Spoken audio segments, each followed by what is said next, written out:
Good evening, ladies and gentlemen, and welcome to tonight's game.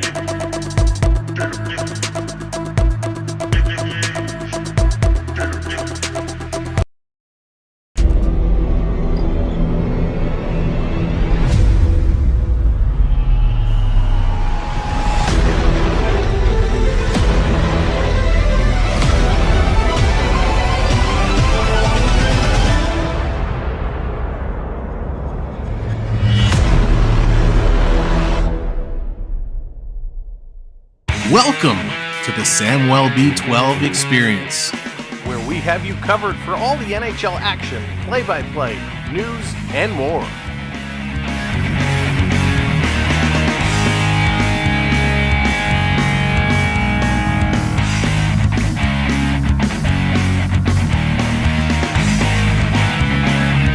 Make sure to subscribe today.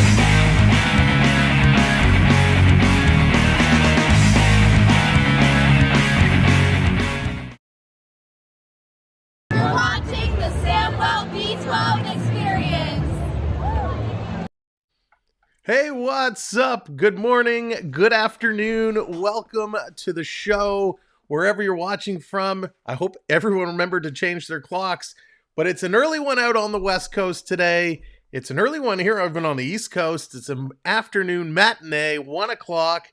Two of the greatest to ever play this game, Connor McDavid and Sidney Crosby, going head to head. We're going to have the coverage for you here. B. Disney, welcome in. Dallas, my girl, what's up? Onyx, good to see you. Coaster Mom, hope all is well. Cherry, welcome in. And everybody watching along with us. Ninja, thank you for being here today. This should be a good matchup. Of course, the Oilers took the first round against the Pens about a week ago, 6-1. This is their second matchup. The Oilers 5-3-2 in their last 10. The Penguins 4-5-1. Here are the expected lineups for tonight, this afternoon. God, I'm going to say tonight a whole lot. For the Oilers, RNH, Ryan Nugent-Hopkins with Connor McDavid and Zach Hyman. Ryan McLeod with Leon Draisaitl and Warren Foegele. We got Evander Kane with Adam Henrique and Corey Perry. Of course, Henrique just acquired at the deadline. Matthias Janmark with the other acquisition, Sam Carrick and Connor Brown.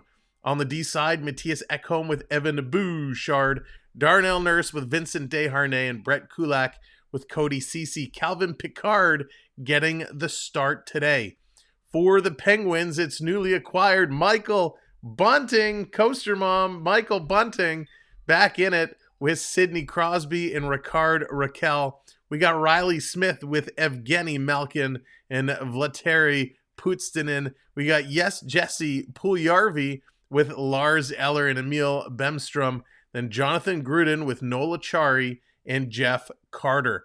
On the D side, Pierre Oliver Joseph with Chris Letang, Marcus Pettersson with Eric Carlson, Ryan Graves, and John Ludvig. Tristan Yari getting the start today. Brian Rust out with an upper body injury. Matt Naito having knee surgery. Drew O'Connor out with a concussion. So a little bit of a shake-up for the Penguins. But nice to see Michael Bunting back in here. Big fan of the Bunts. So these two are going to be duking at it. Greatest Leaf fan, what's going on? Welcome to the show. Penguins are well back in the standings. They are certainly well back.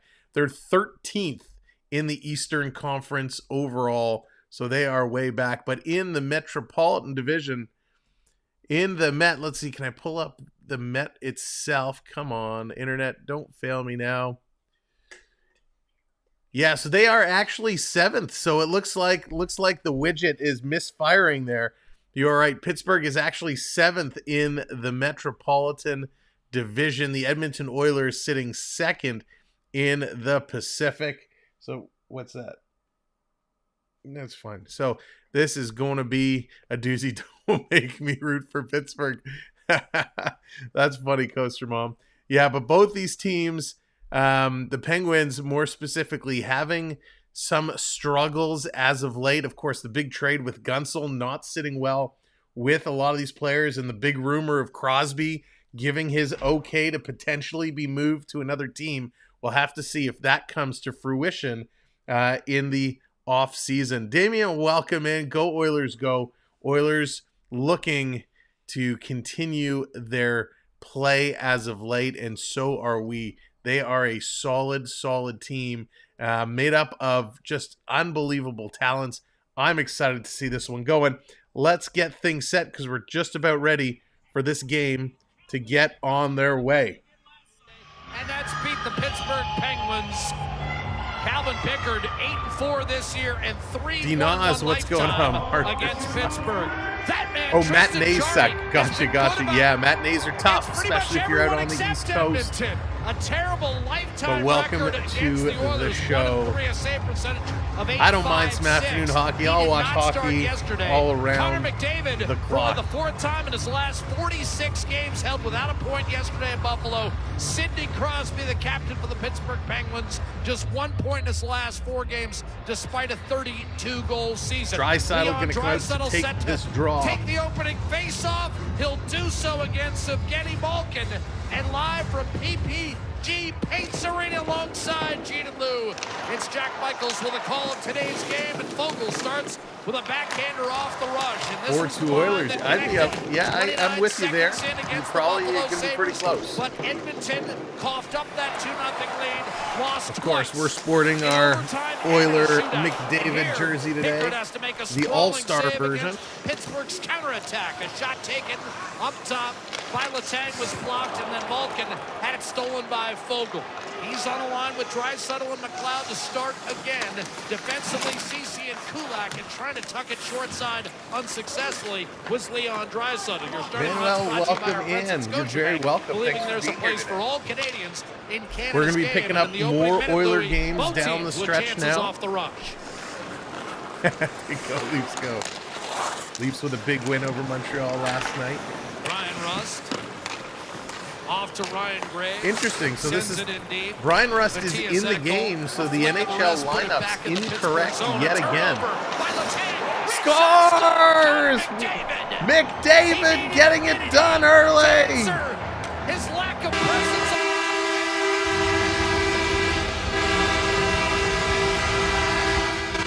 Connor McDavid picking it up in the high slot. and blasting it through. And this one turned over right to the wrong man. This puck jumped up over top. You're going to see Letang try and thread this through to the middle of the ice, and it's right on the tape of Connor McDavid. That's a bad turnover early in the game to the wrong guy. And for Connor McDavid, he's been hitting bars. He's been struggling to put that puck in the back of the net. He made short work of this chance. Pick this spot, no chance for Jari. You cannot give the puck to that man. Chris Letang, just an egregious giveaway. He wasn't very good in Edmonton last Sunday either. And Pittsburgh finds itself chasing again. The Oilers shellacked the Penguins. The jersey, Connor McDavid. Last Sunday, blasted in by Letang, and you could bet there was some anger behind that dump in. Now in his 17th year, a giveaway. Number 8 for Pittsburgh is Michael Bunting, the key piece in the Gensel trade. But here's McDavid and Nurse. And a shot guided to the corner by Tristan Jarry, who did not need that opening look from McDavid as his first shot against the team that he struggled against. Crosby, a shot steered to the corner by Calvin Pickard. You know, you wonder, Mini he's hockey, 4 welcome years in. and the Edmonton Oilers considering a penalty here in a power play for the Pittsburgh Penguins coming up. Bunting drew it. He's one of the best players in the league at drawing penalties, and he was dumped to the ice surface. That's the polite way of saying it. Yes, Ludwig, cross ice, Evgeny Malkin, drifting down low, trading the puck. Centering pass, and that was sent hopping over the net by Bunting off a feed from Crosby. Now Joseph back to Ludwig. Malkin. Ludwig, still a delayed penalty coming. Shot Ludwig, redirected. Malkin will scoop it up. Greatest. He was the I'll have only to man look score to see against Pickard last Sunday. if I get it up in my region. Pittsburgh. I'd love Anyway, what I was to. going to say about Tristan Jarry is the fact he spent 4 years as part of the Edmonton Oilers. You wonder, extra pressure. Quick dish, breakaway. Too many chances already in this first period. I apologize, partner, but now we'll have finally the interference call whistled against Darnell Nurse, but that might have been Pittsburgh's best chance. Yeah, a nice drive into the zone. Here's the penalty here is Nurse just kind of interferes and he moves into the direction that Bunting is moving. Michael Bunting already having an impact and then here, there's the drawing chance a you're talking about. penalty. Just a nice job by Smith to kind of get it, work it to the back, and as he's trying now to you do that, he kind of falls just down. by hanging out with us here today, you are earning points. You can redeem those points at any time, but do exclamation mark points in the chat to see how many points you have earned. Yeah, Riley Smith just blew a wheel there. I mean, they didn't take him down. Smith just 11 goals on the season. Off a draw, hammered into the waiting pads of Calvin Pickard from Valtteri Puustinen. This period brought to you by James H. Brown Accident Injury Lawyers. The Penguins Heavy can do hitters here in on the injury power law. play. Well, it did not take long. Oilers gave up a goal the only time they were on the penalty kill yesterday in Western New York. But here off the draw, Ecamm was able to pound it up the left-hand side. But exactly the kind of start that Pittsburgh that's dropped 5 of its last 6 and is Put playing the on the points, second of a back-to-back exclamation mark after being points. beaten 5-1 in Boston, wanted to avoid. And the last that. guy you want to get off the schneid, that's Machine, Connor welcome in. McDavid. Jeff Carter. So the points just allow you to bring up different graphics on the screen so you can play along and it's CC all game able long. to rocket one So you down can bring the up your right-hand Penguins side. graphics, your Oilers graphics. Most teams have Pittsburgh power graphics. play. There's some random On ones in pace there. to be the second worst in franchise history. Brian Rust back in the lineup. He missed the last 7, 5 of which Pittsburgh lost. Raquel to Rust. To Great one-time pass and a great save shot by Rust Pickard. by Pickard. Huge save Rust there. on the cusp of getting his 5th straight 20-goal season. Crosby will move it to Raquel. Rust will guide to the corner. Laid back, Rust. Giving it up, Erik Karlsson. Missed. Raquel. Back to Karlsson. Bunting drifts up top. Raquel. Crosby had it redirected. Nice steal, and taking it the other way is Connor Brown. Wrist shot! And Nice shot by caught Brown. a I'd piece love of to see Tristan Connor Jarry Brown on get its way going. by. He's had a tough year. I was super excited when I saw the Oilers picked him Right up. decision by He Brown is to having take that a shot. tough, Here's the tough one-timer in the slot. Nice little play to dish it out to Rust, injected back in the lineup. Really want want to see last Connor Brown due to injury, and then there's Brown down the left-hand side. Don't force that pass, take the shot. And for Brown, elevated up the lineup as you're coming in, hit that thumbs up button. We thought he skated it. really well in the game yesterday, and he's skating the best that we've seen him since recovering from that knee surgery. And obviously the coaches felt too a little speed on the third line. And some good penalties. 10 seconds left on the power play. 9-1 against teams on the second of a back-to-back. Rust dropping it off for Raquel. Vogel powers inside. Erik Karlsson able to keep it alive. Nurse out of the box and collided with the linesman, Andrew Smith. We're at even strength now. Penn's not able to get anything going on that power play. A couple of shots, but nothing dangerous. Picker dropping it off. Play trash guy, I did. Lead pass right-hand side, Zach Hyman. Little spin move, cuts inside, backhander off the pads of Jart. Thank you for noticing. Deep ties to Edmonton, won a Memorial Cup with the Oil Kings.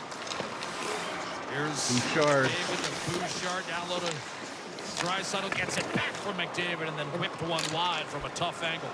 Very and you know sharp what I'm talking angle. about is, you know, homecoming. A lot of times coming The Tech, home for welcome in. Hockey. He did play 4 years all there. NHL fans, all hockey fans are welcome it here. It is kind of like home for him. Maybe a little extra pressure puts on himself playing the Oilers, and why he hasn't played McDavid the opened best the scoring with against them, his 24th. He does seem to have a good record against everybody else. Well, bad timing too. Yeah. This has been a bad matchup for Pittsburgh. 5 straight wins for the Oilers by a combined 29. And that McDavid shot was deflected up.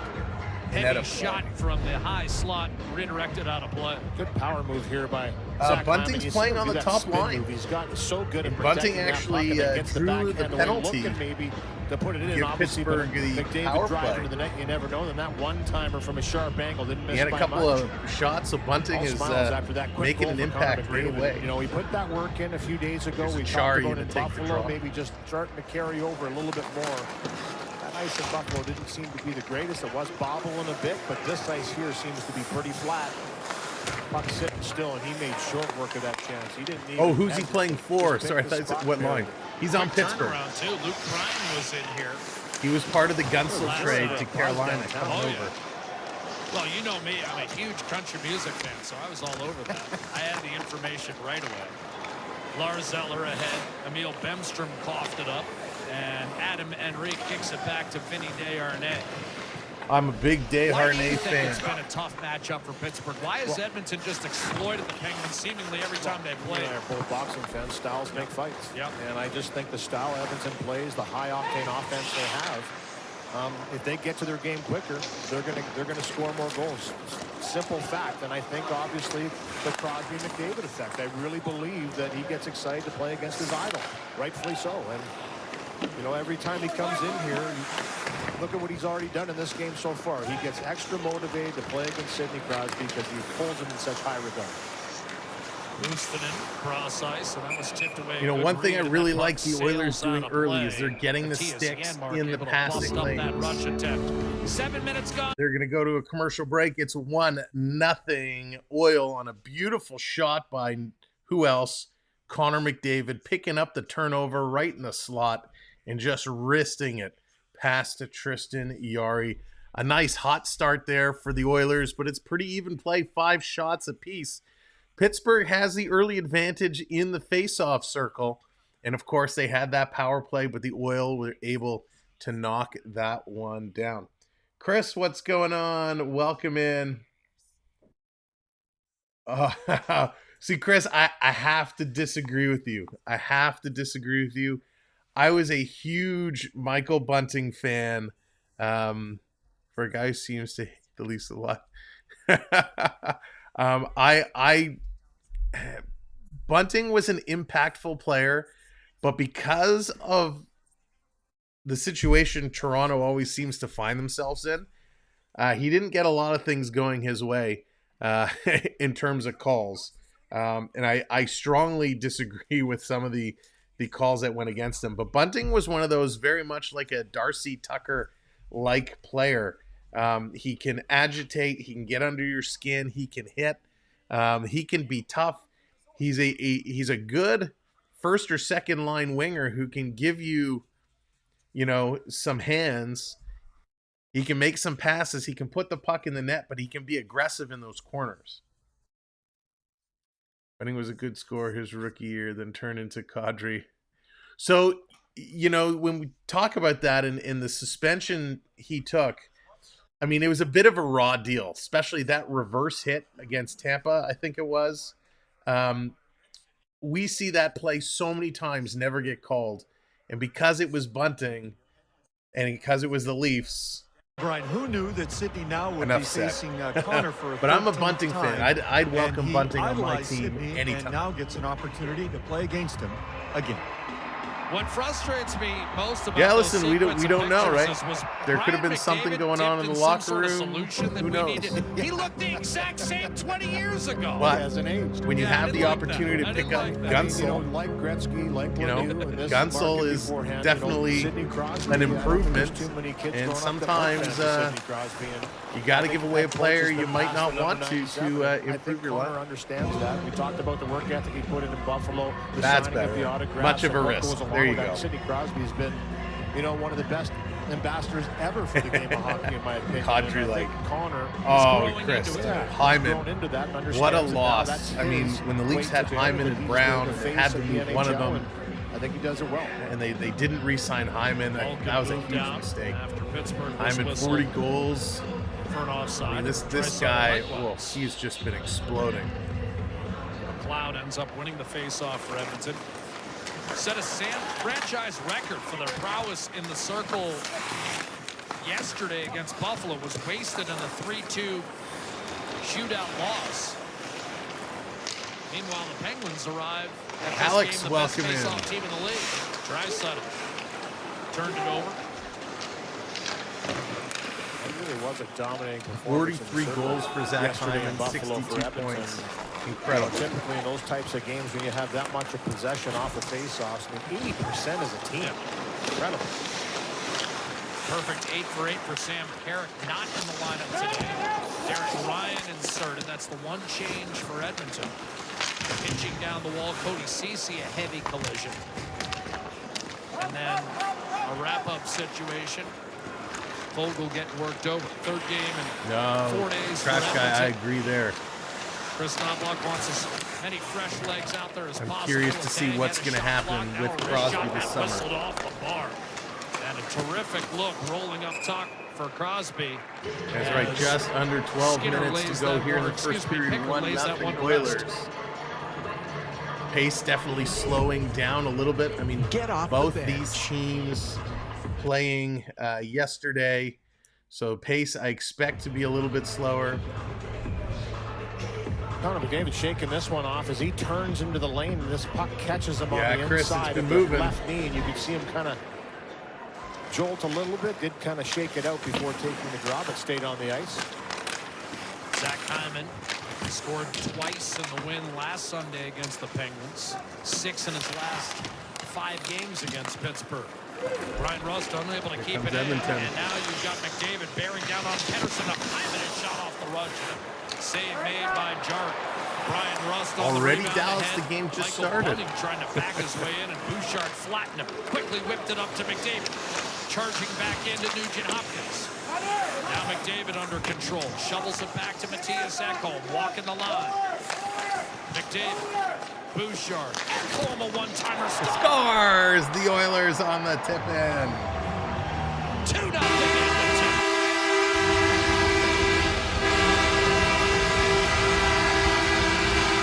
Here by Ekholm. Matthias A good Ekholm transitional play setting by it up. Edmonton. There was a turnover inside the zone. Nice play. Created Oh, by did he get the Bouchard goal? on Bunting as he cross-checked This him, might have knocked him gone down, right in. and then right Might not back have been up a the ice tip. again after the first rush Chris, it's been a by busy McDavid morning. Down the right-hand side, and they go to work in the offensive zone. Nice recovery to the puck. Bouchard to Ekholm with the blast. A little bit of traffic. Did this Moving go in straight front, in? Right there, that flyby Yes, it by his certainly own man. You did. can see Ludwig kinda Ekholm, I gets was into just his eyes about to right when say. Ekholm is taking that shot. You wonder how does What a puck go great by pickup goaltender from that Ekholm far? has been. He didn't see it for a brief moment. And Found he the puts back of that net, through. 2-0 Edmonton. First goal in 3 months for Ekholm, covering a Chris, span of I half do, a season. yes, I do. 11 minutes to go in the first period, and the Oilers back in 2-0. front. Hot start here 2-0. for the Oilers. And just a week after pounding Pittsburgh last Sunday. Oilers like playing on Sundays. They're 5-0. Here's Evander Kane. 3-2 on the second of back-to-backs themselves. Pittsburgh 7-2. But again, the Oilers have made the opposition pay for playing on short rest. McDavid, by the way, will get credit for the second assist. So he's up to 102 points on the year. And the unassisted goal coming off Letang's turnover early. Hustling in is Connor Brown. Gets it back from Evander Kane. Continues to press. Chris, Kane love it. works Absolutely around the love boards. it. Cody Ceci. My theory on the Sundays is a lot of those are on the road, Louis. They don't want to be sitting there on By the way, a that's 4-hour flight home McDavid's thinking about a loss. 78th assist on the year. Been a lot of Sunday Unbelievable. games to finish off road trips, and I agree with you 100%. You know it's the last Yes, one his on the goal road trip. You scoring wanna is finish down, strong, but assists especially after a couple are going losses in this through one this the afternoon. roof. But yeah, you know you've got that long flight going home, and it's much more enjoyable after a win. Manuel, for sure.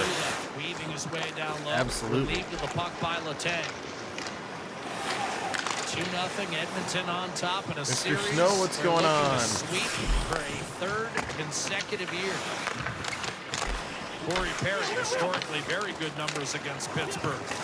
His next point will be 900. Big hit on Janmark, but he took that hit to make the play. He's playing with Perry and Derek Ryan on the fourth line today. The Islanders are catching up. They're right on the heels of both Detroit and Tampa Bay. It's going to be a race for those teams down the stretch. Janmark tried to swing it down low. Penguins theoretically still in it. 8 points out of a playoff 9 spot minutes with 2 to in go. hand, but they've dropped 5 of 6 in the trade of Make sure you are tapping that Even though they thumbs get up back button as you money, come in. most Hit of that like prospects for is us. A bit of a white flag.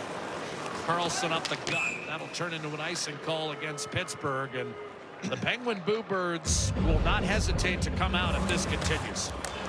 Good play here by Bouchard on the wall as he 2-0. A real good start for the Oilers here. They're spreading it around.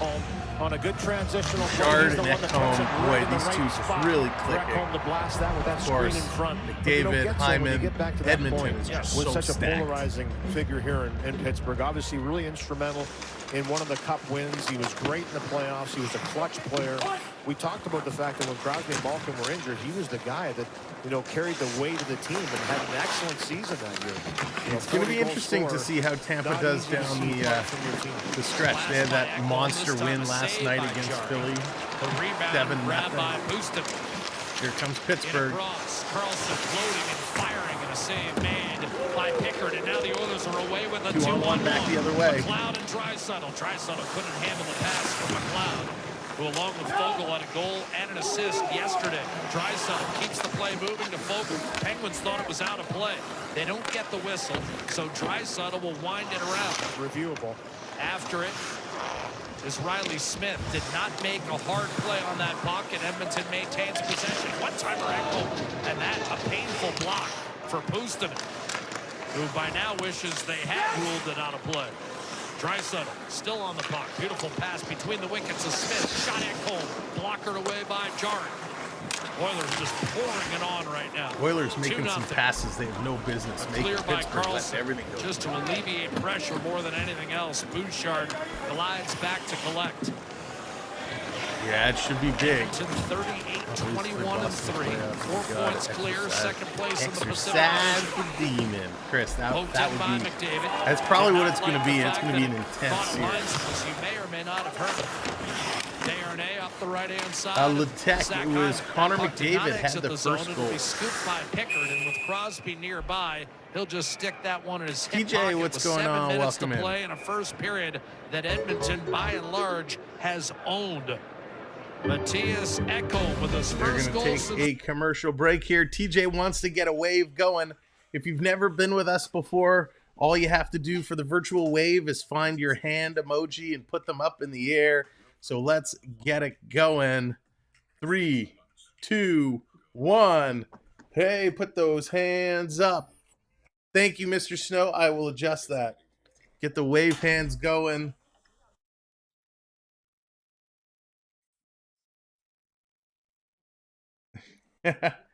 Get the folks on the couch here doing the wave. Hey, there it is. Dallas getting those hands up. TJ getting those hands up. Latech needs Hyman to put it in. There it is. The wave going around here early. Dan, what's going on? Welcome in. Little virtual wave to get this first period moving. Again, a huge start, 2-0 Oilers. Let's see, what are those face-off numbers like? Pittsburgh is trying to get in this game. Pittsburgh's still leading in the face-off circle. So right now, it looks like it's going to be the Bruins, but a lot can change depending on who gets hot, who gets cold. So we'll have to see how it's going to play out. Yeah, I quite enjoy the Oilers. I got my wrong side. My Oiler All-Star jersey. Connor McDavid, of course, got to represent. The Oilers are one of those teams very similar to Toronto. A lot of people either really like them or just can't stand them. But they're such a good hockey team. It's bothered me how with so many #1 picks over the years, they haven't been able to get things going. But this team is stacked. $1 grant to a female-owned and run business. Congratulations for the Penguins doing it. And a reminder, you can't spell hero without her. H-E-R. All right, face-off in the Oilers zone. Pittsburgh going to win that one again. Brian Rust off the draw, looking to drag the Penguins back into this game. A backhand wraparound, a save Pickard. He bobbled the rebound. It went right to Zach Hyman, who scampers the center and dumps it in. Connor McDavid already with a goal and an assist in this game. He's got 26 points head-to-head against Crosby and the Penguins. A shot off the rush, a save. Pickard, a rebound, dribbles off. Pickard has had to make a couple big saves early here. And we've got another penalty coming against Edmonton. Nugent Hopkins. Oh, RNH. Hooking. Hooking this early in the morning. Score a deal with your favorite golden They crispy got to wings sort and that pizza out. Too with many Pizza penalties, too many 73's silly everyday penalties deal. here. Pizza 73, No need the for this official one. pizza of game night and the Edmonton So Oilers. Oilers going to be shorthanded yet again. Andrew, what's going on? Welcome in.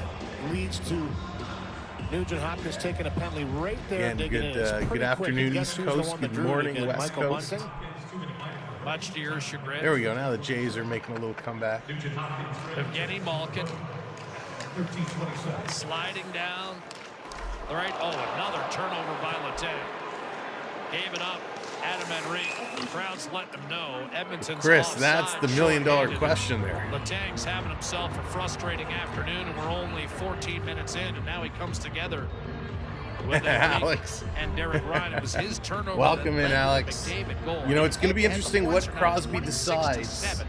You know, the For big Connor rumor McDavid, was plus late in the day 14, on Sidney Friday, Crosby he decided minus to give a list of a couple of teams he'd be eligible for. Now, of course, we don't know for certain. Adam Henrique. But the rumor is that list was Toronto, New York, His presence felt or a little bit. Colorado. Like to see that getting involved. Question with is Letang, what a happens good with guy to City try in and the rattle his offseason. cage a little bit because, you know, although he suffered a little bit of defensive troubles in recent games with turning pucks over, he's a 6 minutes to go. amazing offensive player. Here's a shot from the slot, goes just wide. Pittsburgh putting some pressure on the power play. Connor Brown, thanks to a play from Ecamm, works his way to center. And on second effort is able to match it in there. He took a high hit from Jeff Carter. That'll be an undisciplined penalty against the veteran now in his 19th season. Well, there goes Jeff the power Carter play. knows It's going to be better. some Now 4-on-4 action here for a minute Mike and 13 Sullivan, seconds. Chris Knobloch, the two coaches. The former's having a Andrew, tough glad game. to see you That's back. a I good chance hope for all is boosting going it right well. here in the high slot as he gets that away. Here's Things are going that great. interaction Can't with Brown complain. and Carter. I mean, it was just a We got hit. some I good didn't see hockey. Carter do anything, but he gets up Great a people little to bit talk high to. with that hand and stick that didn't miss the head by very much. Gets Thank you, nailed for Alex. roughing. I really, truly appreciate that. That's what we're here for. Obviously a little Just frustration. creating a phenomenal hockey community. It's because of everybody in it that So makes the Oilers now in a 4-on-4 makes it fun. scenario, already up 2-0. Henrique takes a shot that flies wide. The glove hand of Jarry slipped back in front. Henrique had his pocket picked by Brian Rust and couldn't get a second opportunity. 5.5 to go. McDavid is 24th. Ecamm his 5th from Bouchard and McDavid. Kulak down the slot and a glove save made by Jarry. McLeod was sitting back door, but the Oilers were outnumbered 2-on-1 down low there. Penguins rather outnumbered by to a perfect season, Chris. That's awesome. Edmonton, we're going to take another commercial break here. Chris, that perfect season. That's spectacular. So, you know, I'm a little stumped on the moves that were made, the trades that were made. And, you know, Tree Living in an interview made a comment that kind of bothered me a little bit. He said he was working on a couple of things and they kind of fell through. They couldn't get things done. And I know he was holding back. He was holding back a couple of moves.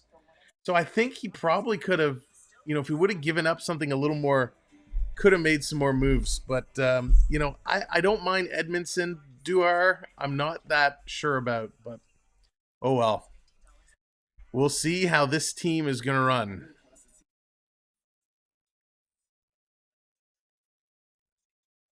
Thanks. Thanks, Alex.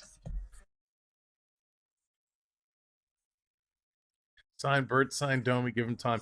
Listen, I think Domi is for, what is he getting, $3 million? I think Domi has earned the right to an extension. I'm a big fan of what he's been doing. I know he's not putting up a ton of points, but the spark he's given, I mean, when him and Bertuzzi were together, he got them going. Playing on the second line, I think, has been awesome for Domi. Bertuzzi, I would not pay $5 million again. I think he deserves to have his salary brought way down. Madison, how's it going? Kulak has no hockey IQ. Madison, not a fan of Kulak. I'll be honest with you. Yeah, I'm kind of hot and cold on Kulak depending on the game. He's very inconsistent and drives me nuts sometimes.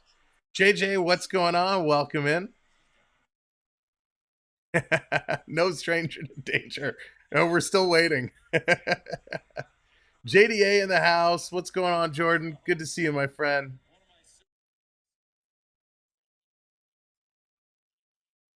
You can't ask me about baseball. Chris, we'll get into some baseball in the summertime. Tree isn't a hockey guy. He's a businessman. Interesting way of looking at it. You have to have that business mentality, because you're right. As much as we look at hockey as a sport and we want to win, sadly it's becoming more and more as a business. And you know, it's a good point. You kind of do have to look at it like a business.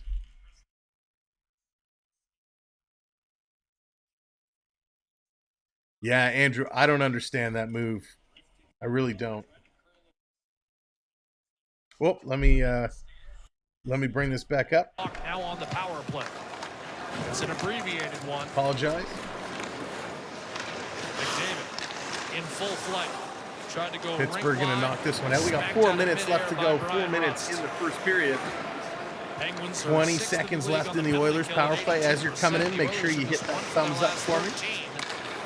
We're going to start covering some more Oiler games down the stretch here. Zach Hyman to the middle of the ice. Nugent Hopkins, Bouchard across to Draisaitl. McDavid to Draisaitl. Wrist shot. Save. Jarry rebound. Wow, quick saves by Yari. That one on Hyman. That was huge. John Gruden up to Pedersen, and it's ushered back to center. Bouchard to Draisaitl. Penguins back at full strength. Pittsburgh desperately needed that kill. Trailing 2-0. Yeah, I think he'll be all right, Andrew. Earlier this week, shutout at home, 6-0 by like Washington. Some baseball. Who's your baseball team? Unrest, there's no question. Kulak hit hard. Penguins force a turnover. Ceci comes over and caught off Pustonen, and now takes possession. He certainly has changed the dynamic of the team. That's for sure. Cubs fan. Over the stick of Adam Henry. Whistled cross ice to Got Riley some in my eye. Turns and funnels it down low. Pustonen cannot win a battle against a Vander Jays, Kane. yeah. Point per game player for Hopefully his the career Jays can against turn Pittsburgh. things around. They haven't had the best spring, but it's only spring. Dropped in the corner by Joseph, turned over. Here's Darnell Nurse. Sharp angle. Nurse in front. He's somebody I want to see step up for the Oilers. Darnell Nurse. He's got to do a little bit of a better job. Erased by Ludwig, who was able to soccer it successfully. Up ice. Played eventually to Joseph. Former Oiler Jesse Puljujärvi for the second time in a week. A healthy scratch for the Penguins. Just got his first goal as a Pittsburgh Penguin. First goal in about a year. Going to be an icing call against the Oilers. Regular season You know, Corey Perry on the Oilers is an interesting addition. A lot of people have asked me since they signed him, do I think he's smart? I personally am not a Corey Perry fan. You know, at his age, what he does, I think there's a lot of other players that can achieve the same. Same with, you know, Boston signing Pat Maroon. I don't think that really is going to help your team all that much. Terminator, what's going on? Welcome in. That's all about effort and muscle right there. That has nothing to do with skill. Come with me if you want to win. But that shows you Evander Kane engaged. The Oilers engaged, looking to avoid a third straight loss. Those are the most important battles in the game, though. All right, sounds good, Andrew. 2 minutes to go here in the first. The Pittsburgh Penguins aren't gaining territory. Here's Carlson with the redirect on net. Pickard makes the save. He's been perfect on 10 shots thus far as the Oilers lift it back through the middle. Nurse sets it up. Perry loading. Nurse with a nice shot and a nice glove save. Tristan Jarry flashing the leather. Nice. Very, very nice save. I mean, that's what he's got to do. He's got to step up, Tristan Jarry, and help this Pittsburgh team out. Pittsburgh, they're not playing great hockey, right? They're playing okay. It seems like Edmonton right now is just out skating for a while, Darnell Nurse, but he's had some chances lately. He's starting to put some pucks on the net. You kind of get the feeling he's due. Top corner of your screen, you saw the Oilers record. It was a pretty good back-to-back, yeah, big hit. And the Oilers are so Zach Hyman down on the ice. He leveled Players standing over top of him. Achari. He looks like he's okay. Achari talking to Hyman, making sure he's okay. Hyman's getting up. Realize, I think that Achari had closed on him that quickly, but Achari. Players having a little smile, a little smirk here as Zach Hyman just gets absolutely plastered by Achari. Let's go! It's a little bit of a bizarre hit. He was turning, Hyman was turning, Achari hits him right in the chest, and Hyman was kind of falling a little bit, so a little bit of an awkward hit, but he's okay. Offside was the call against Hyman. Both those players, I'm sorry to see leave the Leafs. Achari was exactly what the Leaf team needs right now. That's one of the strongest parts of his game. He kind of just bounces off a check, so take a hard hit from time to time. He's usually spinning when someone. Yeah, as you're coming in, make sure to hit that thumbs up button, hit that like button. It's free and it tells YouTube, hey, this place is all right. I'm rubber, you're glue, whatever you Here's say. McDavid. Side of the net. Oh, off the post. Hyman another whack at him. Nugent Hopkins mid-air swing, can't finish. Minute to go in the period. And the Oilers broken stick there in the corner. Hyman again on the doorstep. Hyman and McDavid connecting, just can't squeeze it through the post. Threaded it through there, the backhand side. I don't know how it missed him. Might have jumped over his stick just a little bit, and then Nugent Hopkins had the baseball swing a little bit at it out of the air. Kulak with a giveaway. Penguins might have something here. Drop pass on rushing. Trying to create. Riley Smith turned it over. Malkin snatched it right back. Smith takes a move, dishes Malkin. One extra pass perhaps to Carlson. And then when it was feathered back in front, it was redirected, and the crowd unhappy with the Penguins' refusal to shoot on that sequence. Carlson, here comes a shot and a save made by Pickard. Stopped Riley Smith in his tracks, and that'll be all. And that's going to be all. The buzzer's going to go. Even, but this game most assuredly is not. So they're going to go to intermission. So it wasn't Lagesson that got the playing time last night. It was, they had Lyubushkin, Edmondson, and Liljegren, and Riley McCabe and Brody. So Benoit was the odd man out. Not a huge fan of that decision. I really like Benoit. He needs to play with McCabe. All right, let's go to the intermission, and let's break this one down a little bit and talk all things hockey.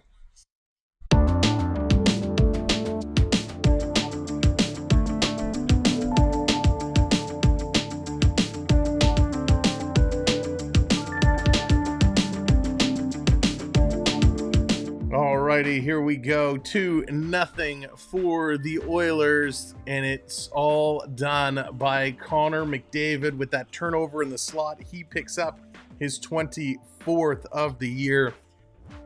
And then it was Mattias Ekholm picking up his 5th, a blast from the point. Assists go to Bouchard and McDavid, and that is your scores to this point. Okay, have fun. Bye, guys. All right, some folks leaving here, just saying some goodbyes. Taking a look at the stats line here. 13 shots apiece, 5 hits for Pittsburgh, only 1 registered for Edmonton.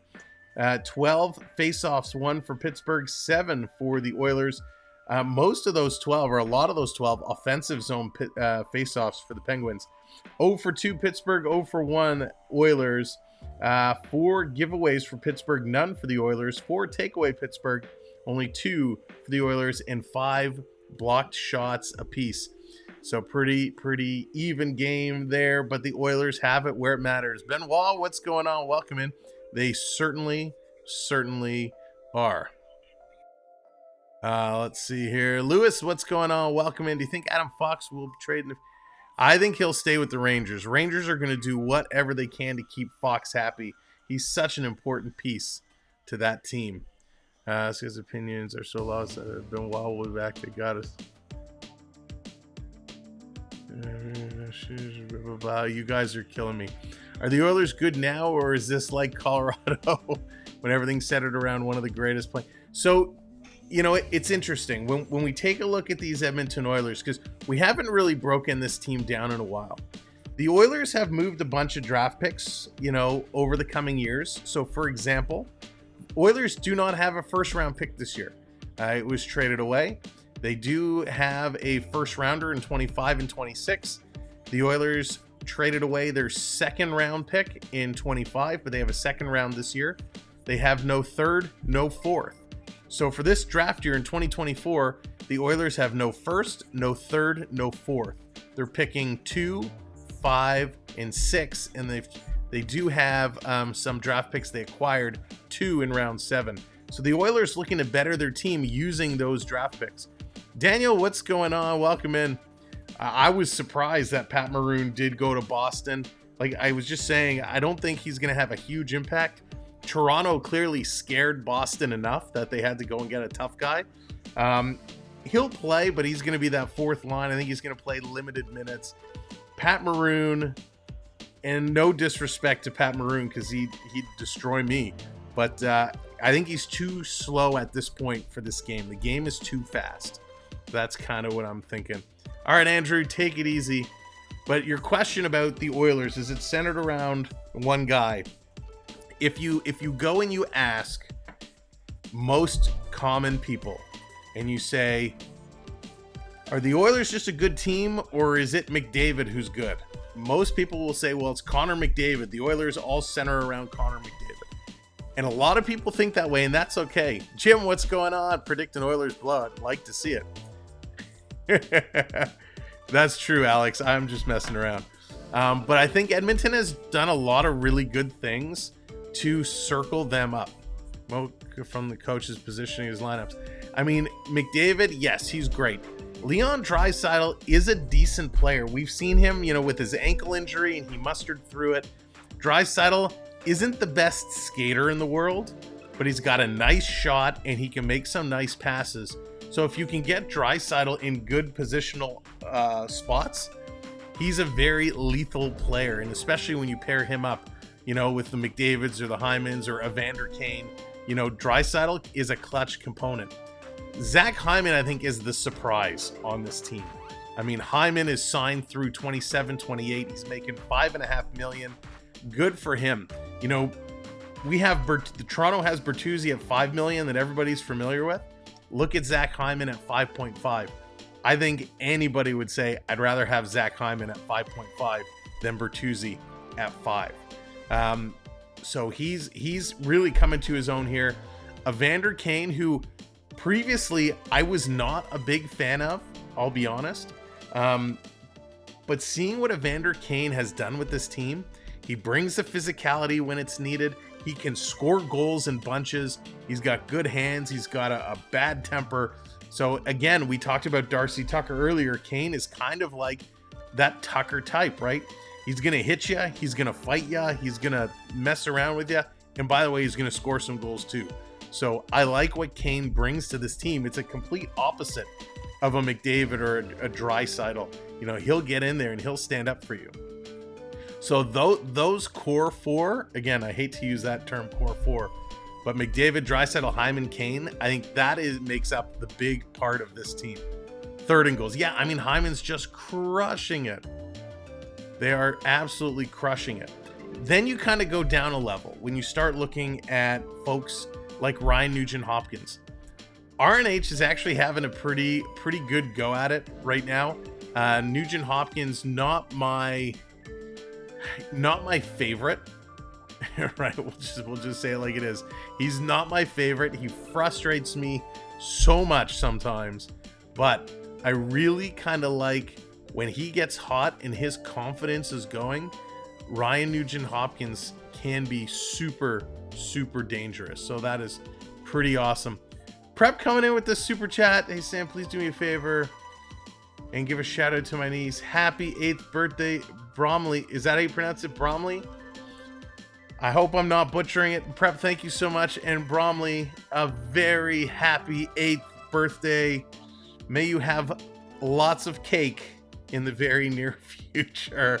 Happy celebrating. Happy 8th birthday, Bromley. Thank you, Prep, so very much for the super chat. Let's get some happy birthdays in there. Onyx is starting it off.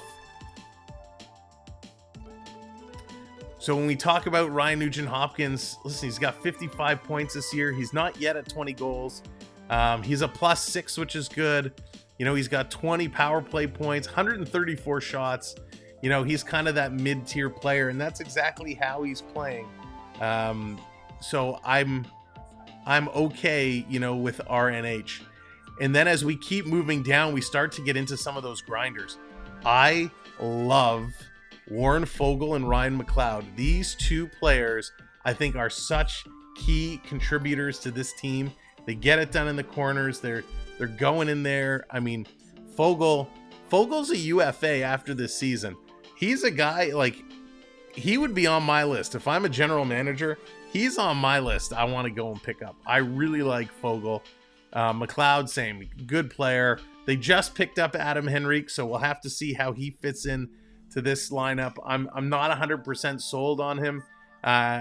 He's a decent player, but at 34, you know, he's going to have a role, and he's going to have to figure it out and play with that role.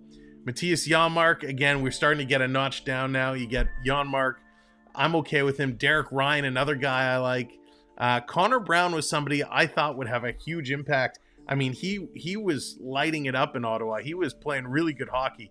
Since coming to Edmonton, I know his role has changed, but I thought Connor Brown would have more of an impact than he does.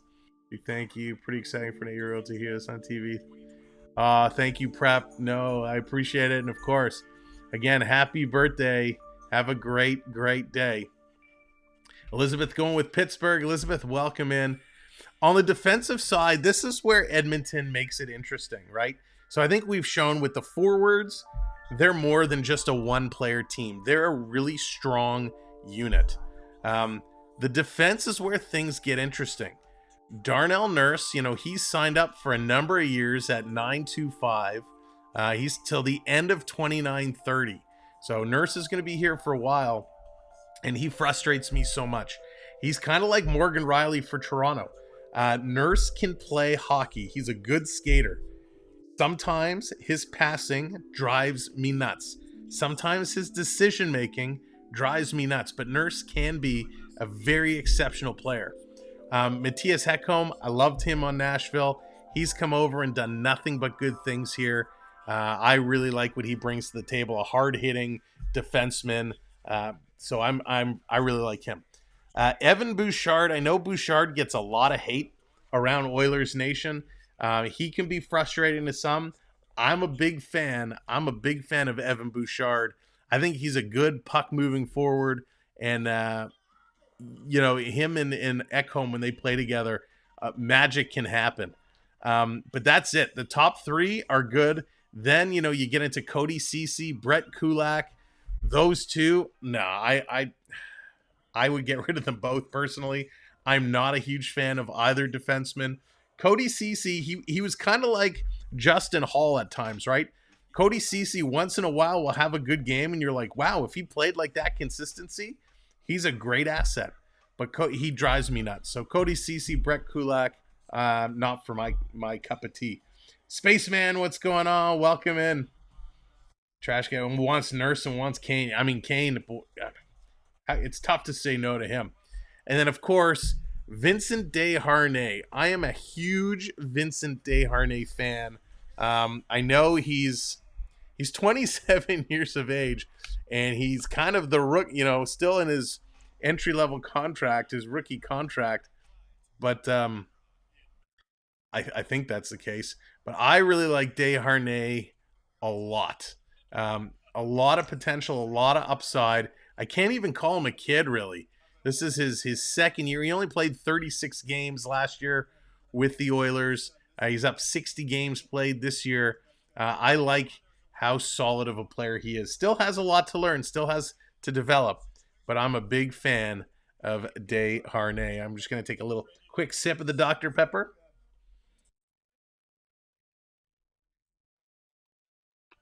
The big area of the Oilers' challenges, and I think what may come to hurt this team in the playoffs is their goaltending. We know they went off and they got Jack Campbell. They offered Jack Campbell a lot of money. Good for him. Soupy got paid. But we know the struggles he has. We're not going to talk about Jack Campbell. But Stuart Skinner coming in here and Calvin Pickard, your two goaltenders. These, and again, no disrespect to either, I don't think these guys are Stanley Cup champion goaltenders as a starter. They've been playing okay. Stuart Skinner, 25 years of age, making $2.6 million. He's been playing decent hockey. Pickard has bounced around. He's a backup.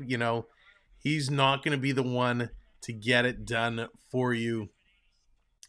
But Stuart Skinner, he's got a 2.58 and a 9.07 through 46 games.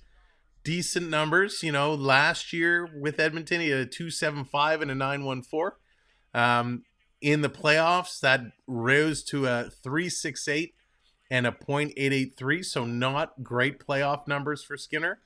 But we'll see. We'll see what they can do this year. But that is my fear for the Oilers, is what their goaltending is going to do. Can their goaltending help them out? I'm actually a little surprised they didn't try and get upgrade their goaltending area at the trade deadline, because I think that's the area they're in trouble with. Both Leafs and Oilers have one huge problem: no money for bona fide Stanley Cup. Right, Chris? Exactly. Both, it's average at best on both sides. And, you'd hate to see with, a talented team like this end up getting knocked out of the playoffs because their goaltending can't hold the fort down. So what do you do? What do you do when your goaltending is kind of mediocre? Well, you got to strengthen your D. And I think with Matthias Ekholm, Evan Bouchard, Desharnais, it's not bad. They can move the puck. They got to play strong defensively. But, and again, if the Oilers, they might end up against the LA Kings in the first round. LA isn't going to be your gritty, hard-hitting, super team. So they may be able to get through, the LA Kings. If they get through the LA Kings, and again, this is based off if the playoffs ended the other day, they go to the second round and they're going to take on either the Vancouver Canucks or the Vegas Golden Knights. Those are going to be two very, very difficult teams to play against. I think the Oilers and the Canucks match up better against each other. If it's the Oilers and the Canucks, that is going to be a run and gun, fast, high-scoring series. I give the advantage, I almost have to give it to Vancouver because Thatcher Demko can steal games. He's awesome.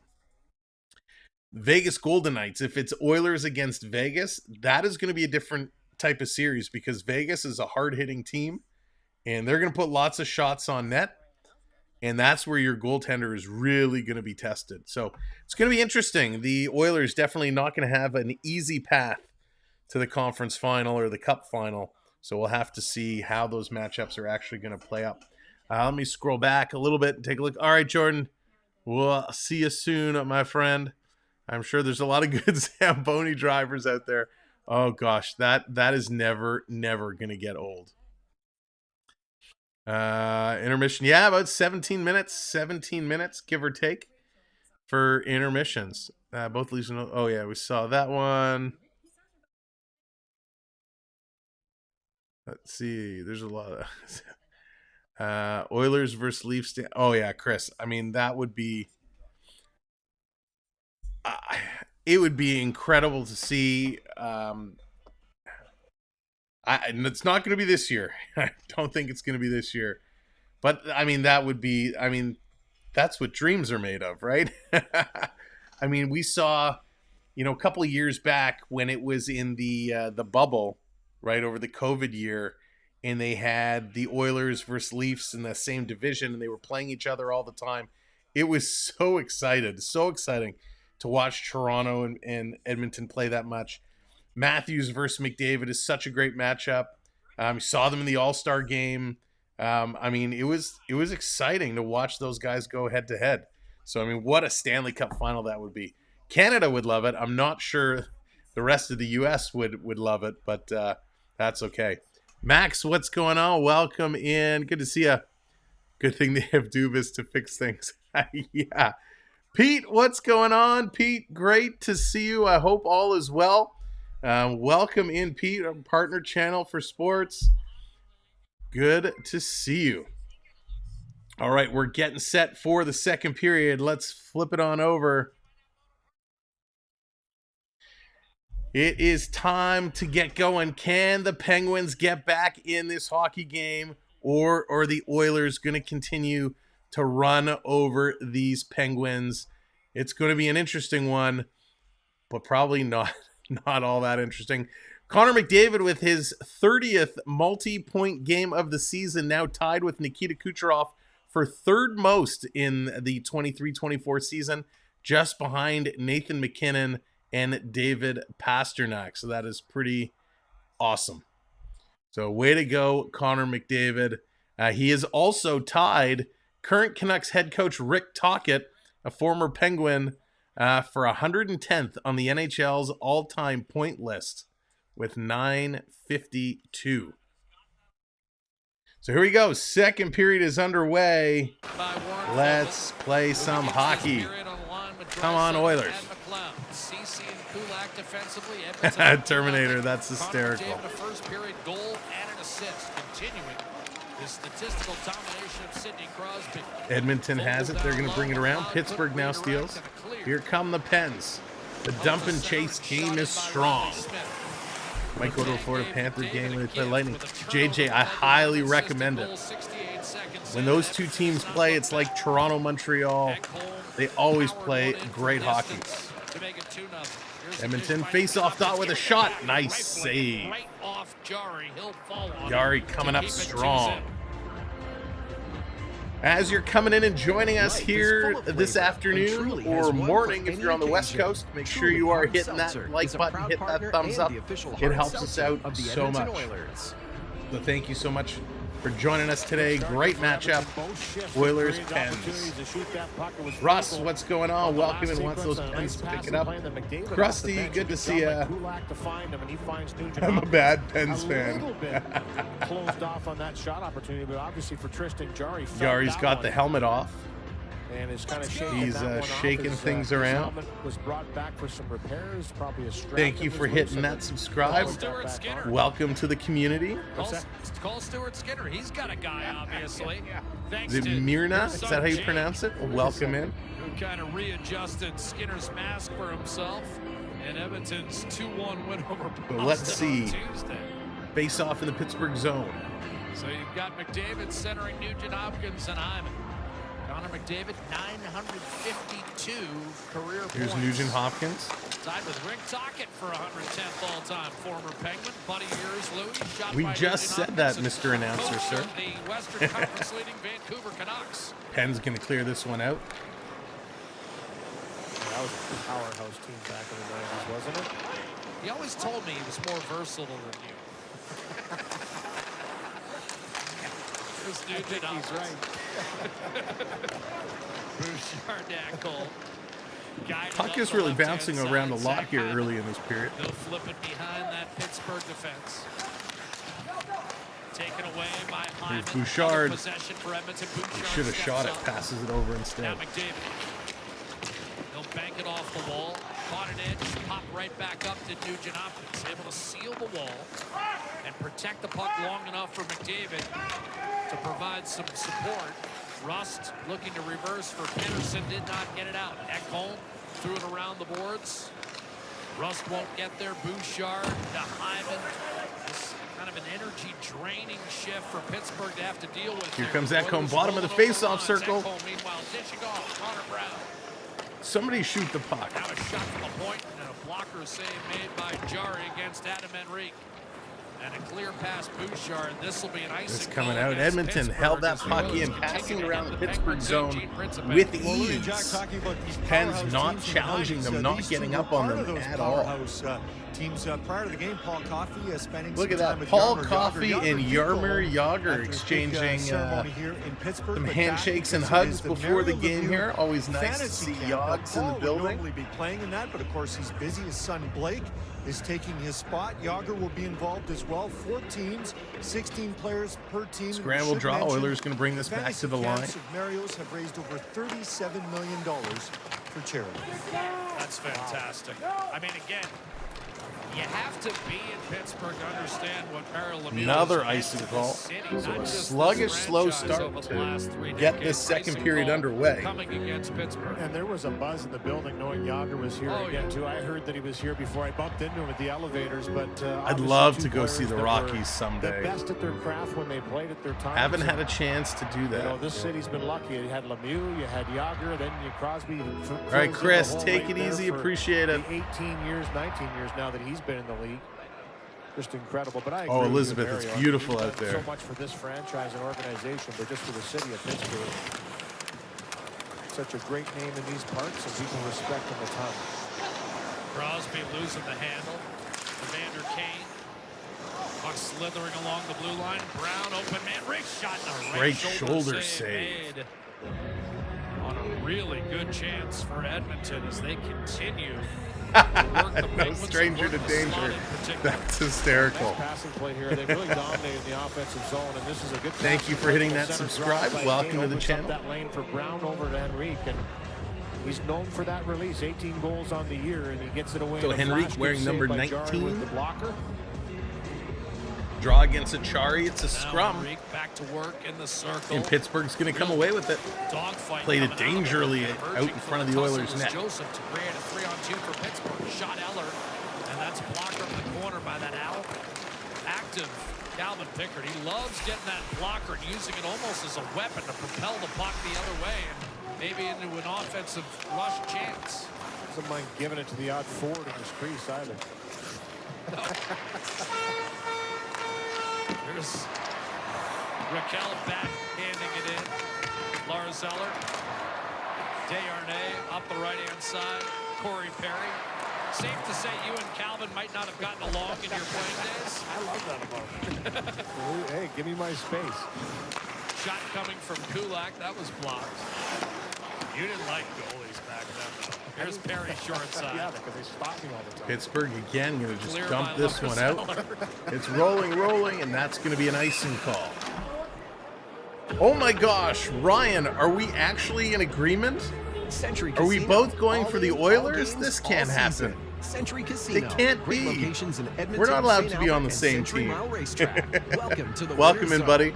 Hope you're having a good day. Spring training action continues. Hyman coming, or sorry, Ryan coming in to take this draw. Tomorrow, 1 Eastern, 11 Mountain on Sportsnet. They kept Ref's gonna stopping me. Yeah. I don't wave it off. like They're going to it's drop their it job, but I don't again. like it very Eller much. for the Penguins. Penguins going to come away with this one again. Pittsburgh doing a great job in the face-off circle. 2-0 Oilers. We're in 62% of the draws going Pittsburgh's way.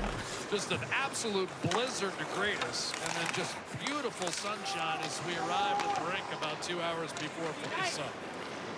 Here's Nola Chart weaving his way through. Cody Ceci, who played a year here in Pittsburgh, gave it to Brady, Carter, how's it fired going? Right on that. Pickard an alert save. Now Right, the go 10 feet Oilers. along, and then Carter tried to redirect over to Achari. That was broken up.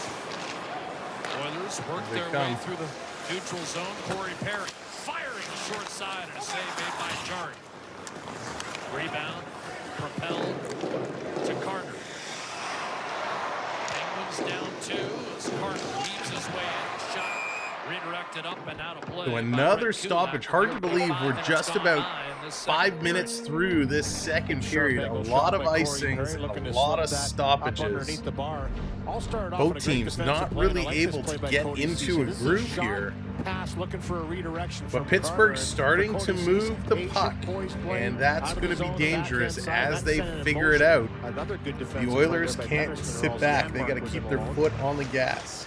Malkin wins the draw. A shot by the Dragon, Marcus Pettersson, and then Good carried shot, out of another play. stoppage. Another face-off to the left side of Calvin Pickard. 23 saves in last Sunday's 6-1 thrashing of the Penguins. Draisaitl able to win the draw from Malkin. Jumps right back on it. Steal by Ecamm, directed. Draisaitl up the right-hand side. Bouchard to McLeod. Stutter step, put it down low. Chris Letang. Hard rim up the right-hand glass. No icing. Won't reach the goal line anyway. Evan Bouchard to reset. Rick, how's it going? Welcome in. Here comes Edmonton. Draisaitl with a blast. Henderson beaten that time as Draisaitl stuck behind him. What a look by Bouchard, though, to find him up the ice. Phenomenal. Andrew, welcome in. Hits the line with speed. Rust. Centering pass, Malkin, and a great We got a save penalty by coming up here. Pickard, point blank on Booston, and now we'll have a tripping call whistled against Edmonton, and for the third time this afternoon, Edmonton will be shorthanded. And Ecamm not happy with this one. He's saying, look up at the screen at this one, but too late. This is a beautiful pass up the ice for Bouchard. He just kind of sneaks around the net, and Draisaitl going for the old Steve Larmer, looking for that slapper from about the hash marks, and look how far out Jarry was to make that save. Here's the penalty on Ecamm as he Oh, didn't watching touch the it. replay. He What a didn't touch terrible him, so, I mean, penalty. He didn't obviously even Malkin was touch already going Malkin. down, He but- swiped at the stick. His stick did Eccom's not the kind even of guy make you believe contact when he with starts Malkin. talking. Malkin He's goes like, down "Wait, like a he's that tree guy. that got Touch that hacked. guy." Unbelievable. Malkin drawing the penalty. He was Yikes. trying to make the pass, Malkin, in the motion in an awkward position. In the process, he put himself down to make the play, but it was the same moment that Ecamm. So Of course, perception Ryan, for of the course, officials, of I course. understand. They see that, you see a guy go down, but let's take a look at that one. Understand that probably shouldn't have been a penalty. Crosby to Bunting. I really like Amarant Arena. It's a great building.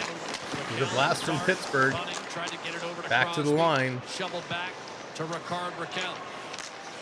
I'll tell you, Ryan, my only issue with Amarant Arena is some of the food options are a little, I don't know, trying to be a little too fancy. But so much fun at that building. Replaced by the new foursome of Brown, Yanmark, and now we've got a penalty. Here's a That'll be whistled against the Penguins. Is this a makeup call? The Penguins with the puck. They had an ISO on Carlson, so we're not sure. Back between. Too many men on the ice. You know what? Just let that look says it all for. Oh, Rick goodness. Sullivan. He's sitting there going, "Are you kidding me? 2 of the power plays we've had." Carter takes an undisciplined penalty on the one, and here, no coach likes to see too many men, but you can see the confusion. Everybody's kind of crisscrossing, coming back to the 1, benches, 2, and a few too many jump 3, over the 4, boards. 5, For 6, the 7, Penguins, 8 guys, you 9 can see guys. Carter kinda Penguins have sticking around, but 9 he's like, guys "It's on the not right here." ice. And then look how far Crosby's got to Wow, come that across was a the ice. He's the terrible, one that terrible recognized line that, hey, this change. is too many men. So too many men on the ice, and yet again, we're getting some 4-on-4 game Most of action. the time, you're waiting for the pass up the ice. But 1 minute, Crosby's the one that 4 recognized seconds too of many. 4-on-4 action.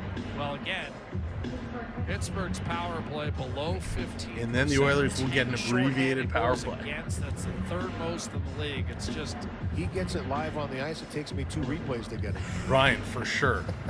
I agree with you just there. strange to see a Penguins power play. And for that matter, the whole team struggle the way Seth, they are. how's it going? Today's your 26 birthday. and 8. Happy birthday, So Seth. technically Glad you're able to alive tune for a in on your postseason spot. your Nobody in the day. city Let's believes get some it's happy possible. birthdays for Seth. I had friends over last night to watch the Leafs game. Letang up the right-hand side. Riley Smith. Yeah, Domi had a great game. He was my hero of the game last night. Second straight That's year for they'll sure. miss after 16 in a row. Letang down low, short side, save Picker.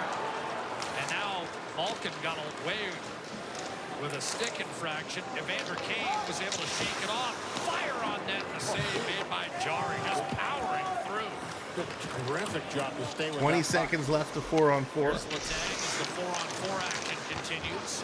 Turned over, and now McDavid going to be reeled in. Now battling through, regain the puck, heading in on Jari. Shoots and a save. He's so made. strong on his Jari. skates. Now the Edmonton power play set to begin in 3 seconds. McDavid, one-timer, Draisaitl. Now we got 50 seconds, 55 seconds of an Oiler power play. Great screen, though. That gets through. Dozen minutes left in the second period. Oilers on top, 2-0. Looking for a power play goal. Bouchard the fake, the dish, a shot. Nugent Hopkins, that was blocked by Pettersson. And he's a little stung. Might have caught him on the left wrist. Nugent Hopkins feathers across. One-timer ripped by Nice Bouchard. save by Yari again. Rebound Bouchard, scored 92 down the miles ice an by hour. Jeff Carter. Good save by Jari. That's the look they were looking for, the bomb from the blue line, the Bouch bomb. He's got 20 stops. He hasn't played poorly. I mean, McDavid beat him fresh off a turnover. Here's Hyman. He's got Draisaitl. Hyman waits, tried to center a second time. Waited too long, and Pittsburgh able to clear this out. That's it. Power play is over. Back to even strength. The Oilers with 2 abbreviated penalties here. One in the first, one here in the second, and they can't put it in. Oilers with that 2-0 lead. Here's Draisaitl. Gonna play it up. Edmonton walking in. Quick shot going just wide. Pittsburgh scored 1 goal in the last 140 minutes. Up the left-hand side, it came yesterday in a 5-1 loss to Boston. They outshot the Bruins 39-23. Hallmark played well, and the Penguins just couldn't buy one. Here's Crosby in on the forecheck against Darnell Nurse. But it's only a 2-goal lead. Penguins score here, they're right back in it. Bunting. Yeah, goes to Andrew, keep the very. zone. Chipped back in by Joseph. Settled by his fellow number 73. They're lucky they were even able to get it Now set giving up. way to Darnell Nurse. Curtis, welcome in. Halfway point of the hockey game. Edmonton looking for its 6th straight win over Pittsburgh. Good That's afternoon. never happened in this series between these two teams. Oilers won 5 in a row, a bunch in the 1980s, but never 6. Spilled in by Raquel. All right, we're at the halfway point now of this hockey game. 10 minutes to go in the Swung the second other way period. down. Draisaitl sends it in deep. Slashed it away from Ludwig.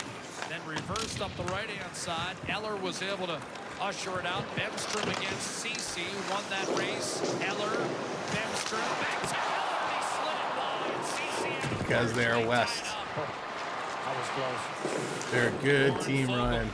Real good team. Death is going for the Orioles. Oh, boy. We got another penalty coming up. Looks like we're going to get a... Are we getting a tussle here? Scraps. Gloves are down. I think it's Fogle. Oh, he takes a shot. Oh, 3-4 shots right on the button. Oh, Fogle just got annihilated. Yes, for sure, but Oh, Fogel's going to shake that one off. He was pinned up against the boards. I think, was that Ludwig? Who was that? I think it's John Ludwig. Just absolutely annihilated Fogle. Wham, wham, right in the face. So Fogle comes in, goes to lift the stick, gets the high stick up, That leads to the fight. They're going to take a commercial break here. He goes to lift the stick. The stick goes up. Victoria, what's going on? And we see that all the time, right? You go to lift the stick, you catch the guy in the face. But here comes Ludwig. Drops the gloves. He's pressed up, you know. These guys pressed up against the boards, and he just comes in, wham. You saw like 3 shots square in the face before Fogle goes down. Fogle eating that knuckle sandwich. Now it'll be interesting to see, or is he going to get the instigator? Right? He should. He should. Fogle goes for high sticking. They're giving him the double minor. A double minor is on the board right now. So I think it was Carlson who took the high stick. Must have been cut. We must got a little color because Fogle's got. They're giving Fogle the instig. What is happening? They're giving. That's got to be a mistake on the board. They're giving Fogle the instigator. It was Ludwig that came over, dropped the gloves. Ludwig should be getting the instigator. This has got to be a mistake on the board. Duke, what's going on? Welcome in. Lee, good to see you. Welcome to the show. Trying to figure out this penalty situation right now as we had a little tilt, a little high stick. All right, they're just coming back. Let's see what's happening here. Attempted lifting of the stick by Fogle. He clips Carlson up high. He's going to get a double minor for that. And Ludwig came over and said, don't like that very much. And I mean, he just drops the gloves. He's going to get the 2 for instigation. 5 and a 10. Fogle will also get a 5 and a major. It's going to be a double minor. Okay, here we go. It's going to be a double minor for Fogle, so that eliminates the 1 penalty. What is happening here? Oh, yeah, Carlson's nose is busted open. He's bleeding. Yeah, it's a double minor for high sticking. So double minor for high sticking. 5 minute for major, so the Penguins will still have the power play. Yeah. This is still saying Fogle with the instigator. The 2 for instigation, so it turns into a 2-minute power play for Pittsburgh. Face-off coming to Pinkert's right-hand side. Fogle's first NHL fight, by the way. He had a fight in the Ontario Hockey League back in 2017. So now Ludwig has. Oh my gosh, this board is messed up. Anyways, regardless, it's power play for Pittsburgh. It's only a 2-minute power play. Everything else ends up being washed. So Fogle gets the 4 minutes for high sticking. Ludwig gets 5 for fighting and a minor penalty, which I assume will be the instigator. This year hasn't been the same, and for a lot of players on this team, it's been a little bit of a drop off, and that's why they're in the position they're in right now. Nonetheless, which should have been a 4-minute penalty for Pittsburgh, only becomes a 2. That's all we need to worry about. Yeah, Andrew, that was so weird. And now the puck deflects out of play. But good on Fogle. Fogle, listen, he knew he high sticked him. And he saw Ludwig coming over. The gloves were down. Fogle was set to go. First NHL fight. Didn't do so well. And they've had some power play looks. But Carlson is right back on the ice, so he's okay. Draisaitl in against Sidney Crosby. Exactly, Andrew. Nurse up the right-hand side. Desharnais clattered into. Now Bunting. Sent it around for Sidney Crosby. Checked by Nurse. And then hammered down the ice by Draisaitl. Knocked down by Jari. He'll reset. So the Penguins halfway through this 4th power play of the afternoon. Kenny Malkin, just 1 power play goal in his last 53. Looking to change that right now. Up the right-hand side to the front of the net. Nice save Malkin there. Dropped it off. I tell you, these All-Star jersey sleeves aren't as easy to roll up as the other ones because they got these stars on the sleeves. To Brown, and then he was run into by Benstrom. Riley Smith to Malkin. Yager's starting to look a little old, Curtis. He is starting to look a little old. Backing off now with a half minute to go on the man advantage. But he can still play. Max, what's going on? Welcome in. Blasted up the boards, but not out. Malkin has it back on his stick, a drive, and that ended up wide. Strange to see no Crosby here on this second power play. A save made by Pickard. He dropped it and then was able to cover up against Riley Smith. Hammered out. That was pretty evenly spread. Riley Smith has had a couple looks in this game as well. Yes. Another player that, you know, trying to find that touch around the net. Houston shot, handcuffs Pickard, but he's able to make the save. No Crosby and Malkin. Well, that's going to do it. Power play has expired. You're back at even strength after all that. They're going to take another commercial break, and then we'll be right back. 2-0 Edmonton. And Edmonton playing a solid hockey game. If you're just coming in and joining us, make sure you hit that thumbs up button. We're on our way to 50 likes, so help us out, hit that. And of course, if you're not subscribed to the channel, make sure you hit that subscribe. We're going to be covering a lot more Oilers games down the stretch. We're going to start opening things up. We're going to get some double headers coming up as well, now that we are in crunch time as we start getting ready for playoffs. It's going to be a lot of fun here on the channel for the next couple of months, so we'd love you to hang out with us.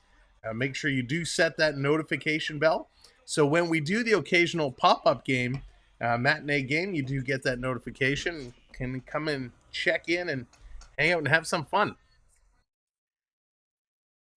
Remember when commercial breaks were only a minute? Yeah, boy oh boy, has the commercial side of the game jumped up a whole lot. But one thing for those that are new to the channel, if you're brand new to the channel, make sure you're checking your points, because you do earn points simply by being here and hanging out.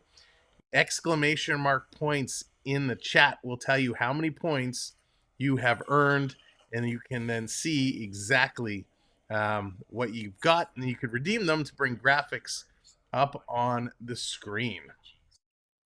So thank you for being here. We appreciate it. McDavid, he's been running this game. Let's listen to some mic'd up. Kill sometimes is just do what Nate does sometimes, where he just takes off and goes like past him. I say just go strong and we'll try to get above him. What? I say let's go strong and just try to get above him. Little mic'd up McDavid moment. Second period underway. Here we go. The shot rocketed wide. Never can get enough of that kind of stuff. And now we have another whistle with 7:12 to go as that puck play with a high stick. Especially from his point of view, too. And, you know, just the processing that goes on the ice from Connor McDavid, the elite players of the game. They just see things that other players don't see. But there's a lot of direction. There's a lot of communication. It's important because these guys play together on line number one, even strength, but on the power play as well. They're always having discussions on how to move, where to be, and it's very important if you want things to work, and why they're one of the best power plays in the league. Penguins, I'll tell you what, the Oilers penalty kill becoming a story this afternoon. A perfect 4 for 4, not allowing Pittsburgh any kind of life. And another whistle, high stick touches the puck, so that's going to get blown down. Thank you for hitting that subscribe. It's been vital. Good point by you, Jack. Thank you to those that have hit the likes. 3 away now. 3 likes away. In this game is they've had more power plays. You know what, Rick? I need a redeem able to scrap. Capitalize on one because of the good penalty kill. A few really good saves by Calvin Pickard. Has kind of I'm gonna write that one down. I gotta find a good one. To get the net. Gives them a chance, and he's no different in this one. He's been solid. Whipping around the boards. Zach Hunt. Cycle disrupted. The outlet right on target. Carter had it knocked down by Bouchard. Curtis, that would be awesome. McDavid, Bouchard faked the shot, slides to his right, curled it back. McDavid hard to the net, fed it in front, and taken by Eller. Maybe a 3-on-2 if the Penguins hurry. Carter's drop pass did not pan out. The Oilers instead will have numbers coming the other way. McDavid to Bouchard through a lane, and a save made by Jarry. He's got 21 of them today. Bouchard maintaining possession while Edmonton completes a change, then coughed it up. Trying to launch it ahead. Nice defensive play by Cece. I know I was hard on him, but that was a great job knocking that pass into the air. Bouchard was kind of caught on that line. Give and go. McLeod got a backward drive. Trying to go back door. And Jari will cover. Do you want a shot there, Louis? He had a great opportunity to bring that to the net. I mean, if it gets through, it's a tap in for Corey Perry. It's really easy from up here in the press box, but good job. We're going to go to another commercial break. The Oilers' only struggle today has been in the face-off circle. The Penguins have been dominated. They're about 63% there. The Oilers sitting about 37. Other than that, this game has been in cruise control for the Oilers. They haven't thrown a whole lot of hits, that's for sure. Now, this stat number has got to be wrong. It's saying only one registered hit for the Oilers. Let's do a little refresh here and just make sure. Yeah, one registered hit for the Oilers. That's crazy. But they've been just cruising. They've been playing this game really, really well. They've been maintaining puck possession, great passing. They haven't given Pittsburgh much wide open looks, much good chances to shoot. And I will say the one thing the Penguins or the Oilers have gotten today is some decent goaltending at a Calvin Pickard. I mean, when he has faced some tough shots, and Pittsburgh has 21 shots, he's been able to shut the door. He's made some good saves. Wonder how Pittsburgh feels about Dubas now. Yeah, I'm sure there's... You'll never get anybody really speaking ill will about your general manager, right? That's never going to happen. Out loud anyways. But you know, Crosby's not happy with the Gunsel trade. He knows there's a rebuild going on. Penguins definitely can't be happy with how their team has fallen apart since Dubas came in. You know, I expected Pittsburgh to have a much better year this year. They have not been able to do it. They're just coming back from commercial break. Road games. And let's see how Pittsburgh finishes out this period with 5.5 to go, or the Oilers are going to continue to build upon their lead. And it was her knowing more about the Penguins than her future husband. Despite that, I'm sure life together won't be the Pittsburgh. Cody CC wires one up top. Rebound taken. I think so, Curtis. I mean, how can you not? To work with Michelle this year. Great. They're having fun. Oh yeah. I'm just glad to see that it wasn't just Toronto who messed up. Lots of looks from the slot today. The first period, first intermission, we broke down the Edmonton Oilers.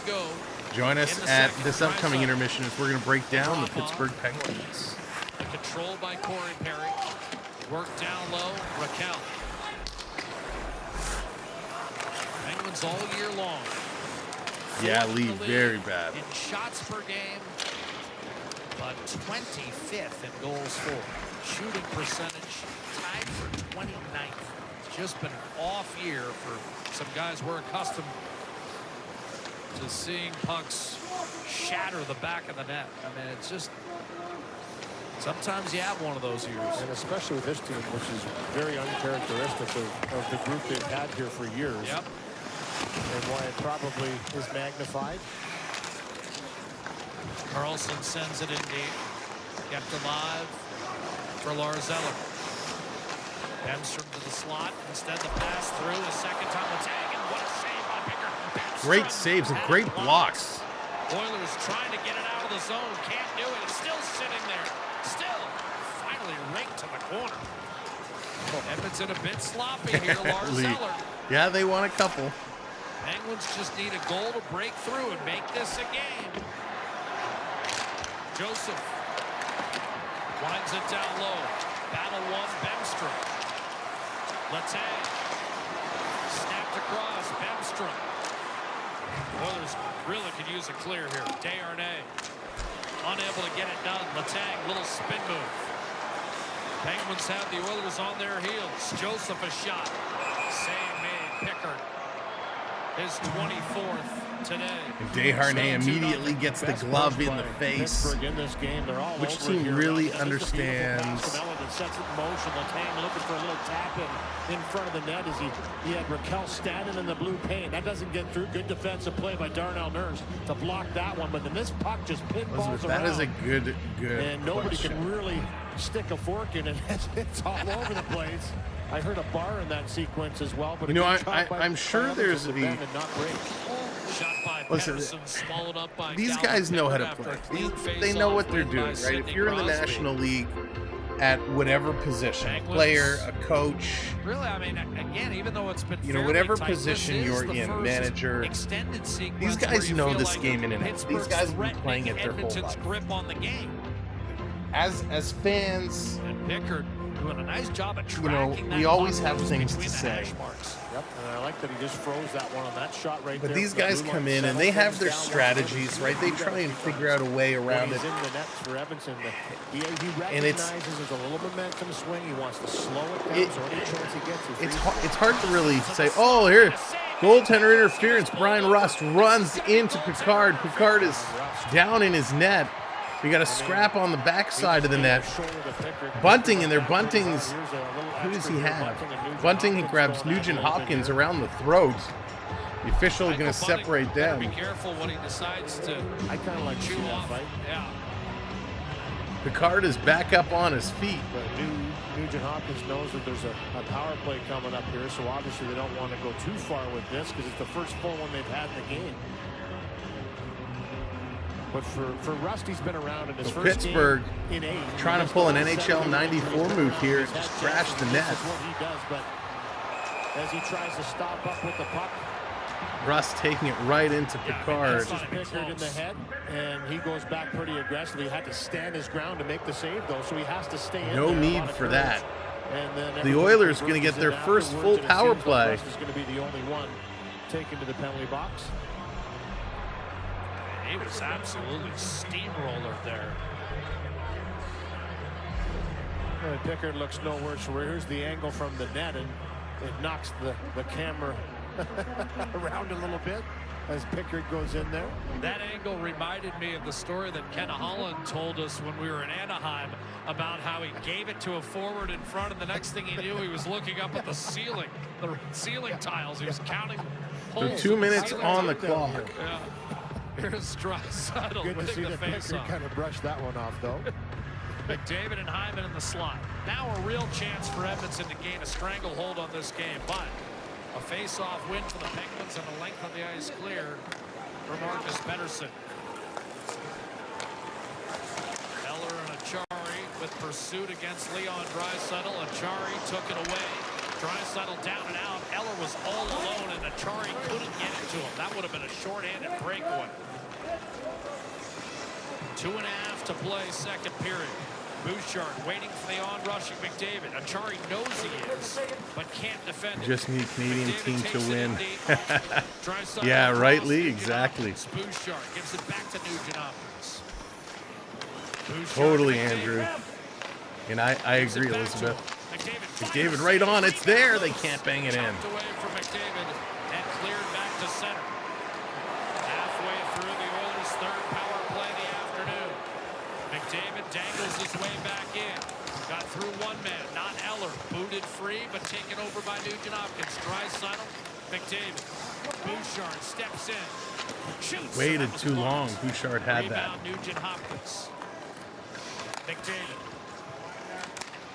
Nugent Hopkins. Nugent Hopkins went over top of the crossbar, clattered off the glass, back to center. McDavid watched as it was peeled by. Nugent Hopkins back through neutral.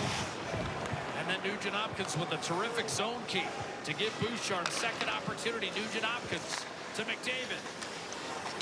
Shot! Save! Jarry. Jarry has to be sharp. You know when McDavid has that puck, he can creep up and shoot it from anywhere. That guy can pick the corner. McDavid is a real sniper. You gotta be careful. Jarry making a nice stop there.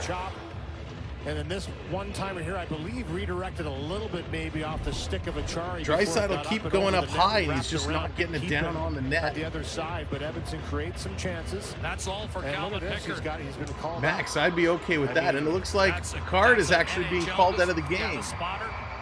Yeah, I've seen some heavier collisions. Pickard being called out of the game. He's leaving because Rust comes in. Kind of crunched him in the head.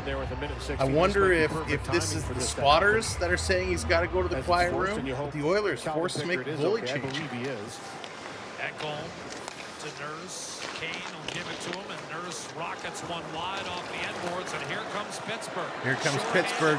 Jeff Carter to the net, trying to save Nice it. defensive play by the Oilers. Knocking away with a minute to go in the period. Stuart Skinner on in relief while they check Ryan, I'm watching it through our cable company on Sportsnet. Rebound to Kane. That didn't make it through. And the Penguins will bring it to center. Brian Russ now free. Well, welcome in. Trying to change the pace. Ecamm didn't bite. Crosby. 35 seconds to go. Big shot tipped right to Corey Perry. And he'll backhand it without hesitation through the neutral And if you're zone. just coming in, make sure you hit that thumbs up, hit that subscribe as well. Rattled the boards. Lead pass up the left-hand side. Bunting.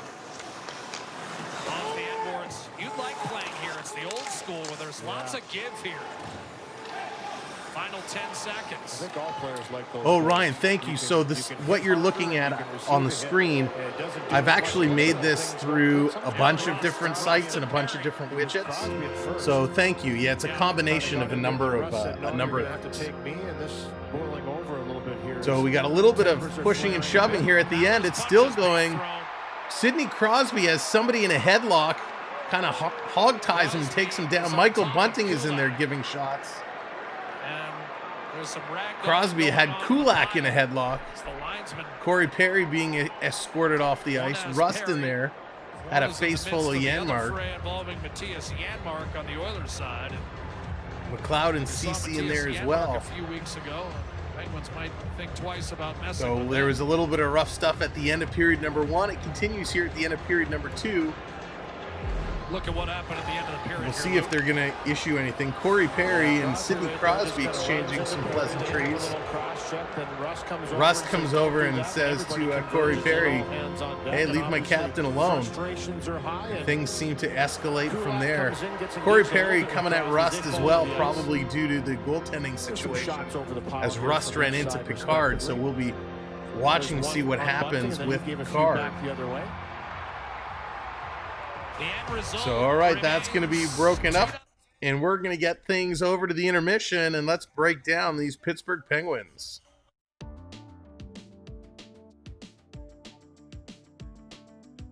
All righty, as we're going to move over here to intermission screen, the countdown is on. Taking a look, 26 shots for Pittsburgh, 25 for Edmonton.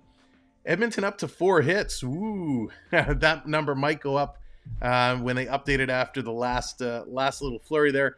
9 for Pittsburgh, 25 faceoffs to 15. Pittsburgh still leading the way there. Nobody scored on the power play.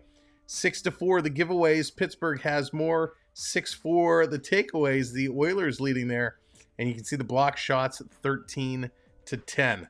All right, let's break down the Pittsburgh Penguins like we did the Oilers. Now, Pittsburgh, they're trying to rebuild, right? The problem Pittsburgh has right now, they've traded away some draft picks for this upcoming draft year. Pittsburgh has no first-round draft pick. They traded this one away back in the summertime, so no first-round draft pick this year for Pittsburgh. They do have 2 second-round picks. Thank you, Ryan, coming in, hitting that subscribe. Appreciate it. They have their own second, and they have Philadelphia's second. Pittsburgh has no third and no fifth. So Pittsburgh missing a couple of draft picks this year. Now, Crosby signed through 24-25. So after this season, Crosby would be due for an extension contract. But we know he obviously was not happy with the direction the team is going in, was not happy with the trade of Gunsel. So will Crosby be a free agent, or will he be with Pittsburgh come the start of training camp, Or will Crosby be traded to one of those rumored teams, Toronto, New York, or Colorado? So it's going to be very interesting. That obviously could have huge implications to some of those teams this summer, what they're going to do. Dubas ain't no slouch. Pitts will be great again enough before Crosby retires. If he sticks around there, and I think, the conversation between Dubas and Crosby, he's going to really have to show what this team is going to look like, what he has intention to do in this summer, which free agents he's going to go for on July 1st. Because if Crosby decides, you know what, I want to go elsewhere, I mean, that salary, it's not going to be easy to fit on any of those teams. And with Toronto expected to extend Marner for a large amount of money, do something with Tavares, they'll have to find a way if they want Crosby to get him in. Same with New York, same with Colorado. He's 36 years of age, so it'll be interesting what's going to happen with Sid the Kid. Evgeny Malkin, he's 37. He's currently signed through the 25-26 year. I don't think anybody would be interested. If Malkin wanted out of Pittsburgh, I don't think anybody would be all that interested in bringing him in for another 2 years at $6 million at 37 years of age. Does Malkin play one more year? Does he play out this contract? It's going to be interesting to see what he does. Brian Rust, who's kind of the kid of the bunch at 31, he's making just over $5 million. That's a good contract for what he delivers. So Brian Rust, I think, will be in Pittsburgh for quite a while. He's signed through 27-28. So is Rickard Rakell. Now, Rickard Rakell hasn't seen the same amount of coverage that I think he got previously. But I like Rickard Rakell a lot. He's making $5 million a season. He has a lot of skill. The question is, you got to put Rickard Rakell with some good players. Riley Smith, who comes in, he's now 32. Hard to believe Riley Smith is 32. He's also making $5 million a year. He's signed through 24-25. So it's going to be interesting. I don't think he's going anywhere. Michael Bunting at 28 years old. He's got a couple seasons left here with Pittsburgh. Coming over at the trade deadline, $4.5 million for Michael Bunting. Good for him for getting a sweet payday. And I think if he continues to play on that top line this season, he's going to create himself an opportunity to increase his potential value. Jeff Carter at 39, he'll be done after this year. I can't imagine he's going to come back for another kick at the can. I don't think Dubas would bring him back. He's making just over $3 million, but Jeff Carter, like I said, at 39 years of age, not a whole lot of value left there. And especially if you get him off the table, you take that $3 million and can invest it in a younger player. Lars Eller, 34 years of age. He's making almost 2.5. I don't mind Eller, a good depth centerman to have on your team. Noel Acciari, I like him a lot. 32 years of age. He's making $2 million. He is great value. Again, another depth center. He's great in the faceoff circle. He's great on the penalty kill. Big fan of Noel Acciari. So I think he's going to be sticking around here. Drew O'Connor, we start getting into some of the younger guys here for Pittsburgh now. Drew O'Connor, a little bit of a tough guy, a little bit of a hothead, if you will. But I actually don't mind Drew O'Connor. He comes in crashing and banging. He's gritty in those corners. He's kind of one of those players you need to have. And he's got a couple years on that $9.25 contract. So he'll be around. I don't think he'll be moved. Malkin is overpaid and injury prone. Sabitry, yeah, 100% Rick. 100% agreed. Emil Benstrom, he comes over via trade. Again, $900,000. He's a restricted free agent going into next year. So it'll be interesting to see what happens there. Jesse Puljujarvi, he's signed for 2 years at $800,000. Again, Dubas trying to give this guy a chance. Puljujarvi was highly sought after, had big expectations in Edmonton, could not pull things through, so he comes over. Dubas taking a chance here in Pittsburgh, and that really is the forwards for the Pens. It's a sad story. It's a sad state of affairs. If you rewind this 5 years, this team looks very good. But at these current ages, 36, 37, 31, 30, 32, 39, 34, that's getting a little ugly. So this team, I think, needs a massive rebuild. When we look at the defensive side for the Penguins, it doesn't get much better. You have Erik Karlsson at 33 years of age. He's signed through 26-27 at $10 million. This contract was a glorifying mistake, if you ask me. Karlsson last year had an insane year. For whatever reason, everything just clicked for Karlsson. Karlsson put up 101 points. 25 assists, 25 goals and 76 assists. 101 points. He was a minus 26. When we look back at Karlsson's history, in 21-22, he had 35 points. In 2021, he had 22 points. In 19-20, he had 40 points. 18-19, he had 45. 17-18, he had 62. Right? 16-17, 71. 15-16, 82. 14-15, 66. His highest, that 82, was his previous high. He's at 101 last year. This year in Pittsburgh, in 62 games, he's got 43 points, 8 goals, and 35 assists. A long stretch playing on a better team with better players. A long stretch from the 25 and 76 he put up last year. So this contract was a ridiculous contract, and I feel a little bad for the Pittsburgh Penguins right now, because making that trade, coming over, bringing in Erik Karlsson, was a mistake at this amount. He is vastly overpaid, and that is a contract they will not be able to move at all. So they're going to be stuck with Erik Karlsson. Chris Letang, who's now 36 years of age, we know he's starting to get some injury problems. He's making about $6 million a year. It's not a bad contract for his potential. But again, Chris Letang has been injury prone. He's been struggling. I don't think he's movable at his age at that contract amount. This year, 38 points. He had 41 last year. He had 68 the year before. But really, he's been about a high 40s, mid 50s point guy. But he's a decent defenseman. But again, at his age, at $6 million for 4 more years. So he's gonna play till his 40. The only way Chris Letang is getting out of Pittsburgh is if they buy him out. So I think 2 bad defensive contracts. You bring in Ryan Graves. He's 28. He's making 4.5 till 27. Oh no, till even beyond. He's till 28, 29. Ryan Graves is in there at 4.5. Probably a little high.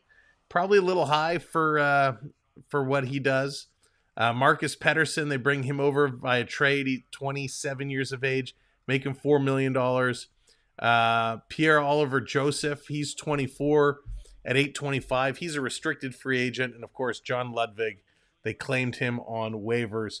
So, Pittsburgh, 2 terrible defensive contracts.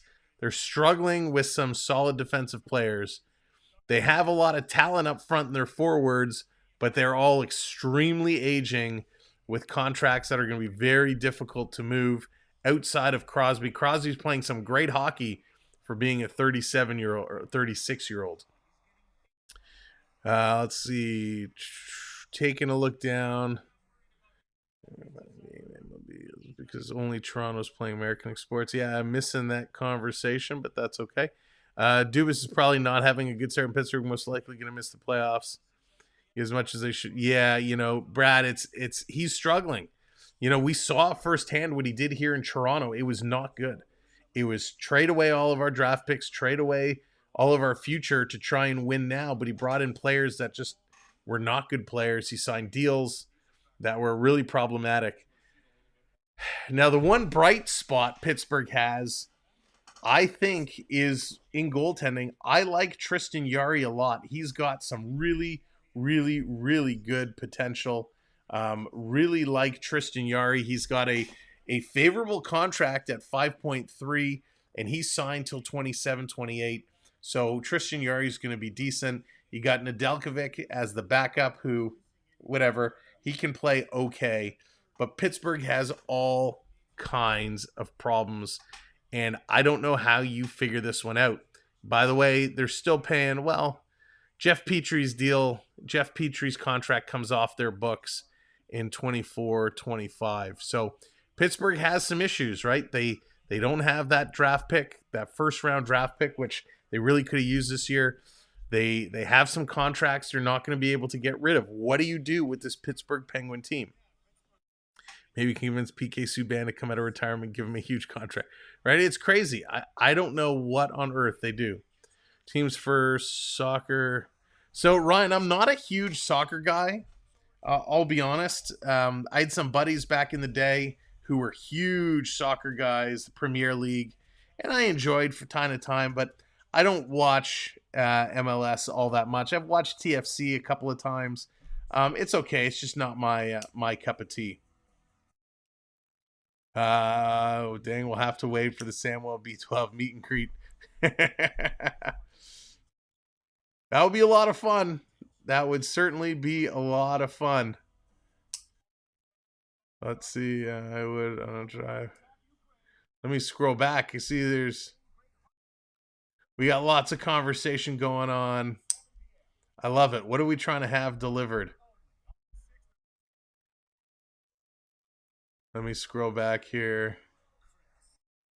Elizabeth is saving dinner. What are we eating? Wedge, how's it going? Oh, my pens. Where have you gone, Wedge? They are hurting big time. I'll have tacos. We're talking tacos for dinner. I could totally go for some tacos. I haven't had tacos in a little bit. Let's see. It shows big paydays on the old pro line pattern. Start to show $2 almost me. Wow.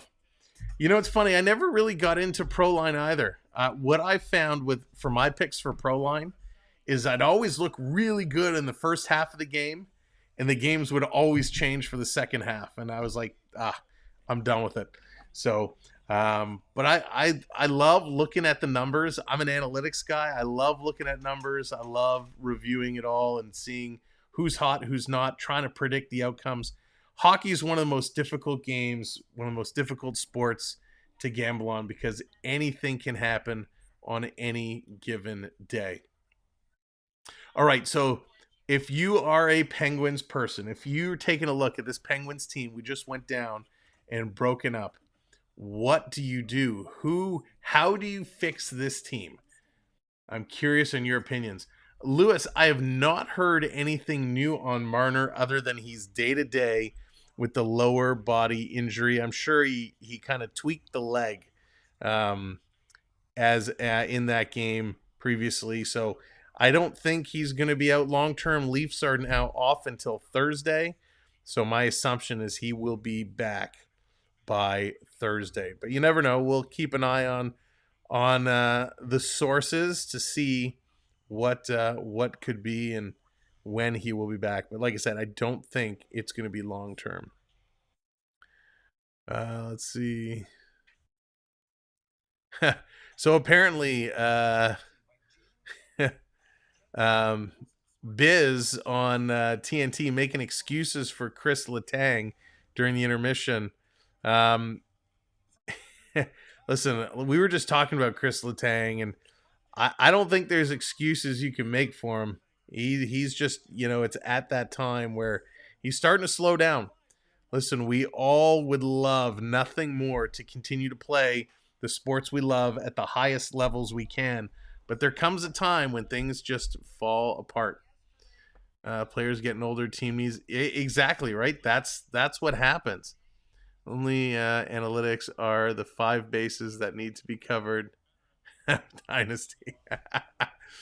Only bet NFL. All other sports is a crapshoot. Yeah, it's so tough. Baseball too, right? Because You get into a 3-game series, a 4-game series. You know, it's so hard. What am I getting into? Pro line food and cooking. Elizabeth, that's so funny. So funny. Oh, God. Yeah, we definitely need a meetup at some point. We definitely have to make some plans to pick a spot, get together, grab a beverage or a soda, grab some food, and just have a good time. We should plan on doing something with it when the weather gets warm, so those who need to drive can come in and hang out. All right, it's just about time. Let's go back. Get things set for period number 3. The Oilers looking to close this one down. The Penguins trying to get on the board to bring this one in. Thank you so much for hanging out with us during the intermissions. We're on our way to 75 likes, so if you haven't hit that like button, hit that like button. As well, if you haven't subscribed, hit that subscribe. We'd love to have you hang out for more hockey as we're crunch time now, the close of the season, moving towards the playoffs. Let's go. Third period is here. Pittsburgh 9 times this year, Louis, has forced at least overtime when trailing after 2. So a long way from the finish line. Both clubs are plus in terms of goal differential, but Pittsburgh's got 1 goal in its last 170 minutes played. So the Penguins will try to find some offense. The Oilers look to close it out and finish their 4-game trip at 2-1-1. Houston will shovel it in, and trust me, it makes a big difference. So no penalties at the end of that period. We started 5-on-5. Depending on how this third period goes. McLeod sends it in deep. Jari elected not to do anything with it. Was nearly nudged out in front for a lurking Ryan McLeod. Cleared away from Fogle, and then spilled in by Booston. Calvin Pickard, having been cleared, will resume his activities in the net, and he drops it off to Connor McDavid in full flight through 2 Penguins. Whistled one toward the net and had it blocked. Here comes Michael Bunting the other way. Back-to-back 23-goal seasons in Toronto. Again acquired from Carolina. Now McDavid will lead a 3-on-2 with Bouchard filling the lane. Hyman is shot off the pads of Jari. Rebound. Controlled by Nugent-Hopkins for a moment. Letang the outlet. And now a drop-off running for Brian Rust. His shot speared by Pickard. A brief juggle, and he'll freeze it for his 26th save of the afternoon. Nice rush up the ice here from right behind the net. McDavid picks up this puck, and you just had the sense when he starts to build speed that early, he's going for it. You know, just looking through some of the other notes from the weekend from Calgary, Igor Sharnkovich. Good hard shot. He enters today's game later, tied for second in the NHL with 5 goals this month, trailing only Timo Meyer. So that's pretty cool from Sharnkovich. Off 20, gone by in this third period. Oilers looking to make it 6 in a row over the Pittsburgh Penguins, and 6 in a row on Sundays this season. A dump in. Hey Bruce, welcome in. One of our viewers said yesterday, Louis, there's a stat for everything. Vinny Desharnais chipped up the right-hand side. Connor Brown hit hard. Guided toward the net. Poke checked away. Evander Kane able to work it back through the middle. See you later, Duke. Take care. David, a goal and an assist today. Again, the Letang turnover, 68 seconds in. And Edmonton has led ever since. Ecamm, as we showed you, with a blast for his 5th in the year. That came about 8 minutes later. So 2-0 has been in effect for essentially the last 32 Bruce, minutes. I don't think it was a huge mistake, but yeah, I thought they would have made a move to upgrade for sure. Eric Carlson. Now Jeff Carter skates into one, and a save made by Pickard. Rebound Joseph across to Carlson. A blast. Another save. Rebound. Great stop, Picard. By Calvin Pickard. Wow. Stopping a Jari point blank. Great reaction, eh? He was able to follow that and jump out on that puck. And Jari's another of those Penguins who's really slumped this year offensively. He scored 20 goals in this league before. Just 3 this season. Boosted it. Center pass. Waiting for the one-timer. Riley Smith had it deflected away. Good stick by Kulak. Peter, what's going on? Position for Smith. Dangerous spot. Shoveled out by Draisaitl. Letang. Vogel a steal, and the That's Oilers right, will Peter. bring it the other way. It's been a busy morning. A high flip. McLeod after it. Ryan Graves up the right-hand side. Yeah, Bruce, there's a lot of guys being shopped around, but some of the asks were insane. Save made on Fogle by Jarry. You know, the one that drives me nuts, you know, Toronto was really up on Matt Dumba. They were in the conversation, but Arizona was asking a lot from Toronto. And then the Matt Dumba trade was the most ridiculous trade. He was traded for next to nothing. So I don't understand how some of those teams come up with their ass, and then at the end of the day make a move for next to nothing. It's crazy. Little drop pass to Fogle again, and that's a good save by Jarry right down Main Street. Well, Lou is alluding to the fact that during the 16-game winning streak, that was a key line for Edmonton. Then McLeod got sick, remember, had to miss a game, and they never went back to it until That's yesterday. right. Cowan is crushing it. He looks so good. I can't wait when we get to see him up here. McDavid gives way to Nugent-Hopkins. Now Connor McDavid heading for the net, loading up. No barber shave. No barber shave. This was a self-done job. He's down and out. And the Oilers unable to extend once more. Penguins hanging around. Crosby kicks it back off the rush. Bunting. Erik Karlsson to Russ. Down low, Crosby. Short side. Save Pickard. And he's got it. Pickard is playing well. This period has been the quickest of them all right now. It's been a very, very fast period. 5 minutes gone by like nothing. It's been a very slow-paced game for the most part, but Pittsburgh trying to push the pressure, get back in this one. McDavid takes that center ice. Looks like he's going to shoot. Almost threads that through to Nugent-Hopkins. Onyx, that is very back interesting. in the net, a little chop. Afterwards by Nugent-Hopkins. Watch this play by Crosby. He bats this out of the air on the entry. Just great hand-eye coordination to keep that play alive. He finds Bunting as the trailer and then drives right through to the net. Shots pretty close to being on the equal. short side to the left of Calvin Pickard later in Pittsburgh that shift. still up in the face-off Crosby, circle at 60.5%. consecutive years averaging a point per game. Only Wayne Gretzky racked up more seasons, averaging a point per.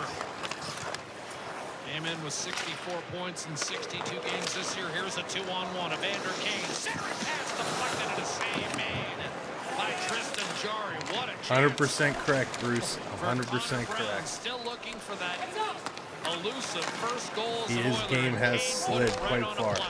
Yeah, it was a little bit of a forced play. Good defensive play to force Kane to have to move a little further. Here comes Nurse. Nurse going to lead the rush. Nurse steps up. Shot forced wide. Brown on the rebound. Threw it across. Kane in the vicinity. Stepping up.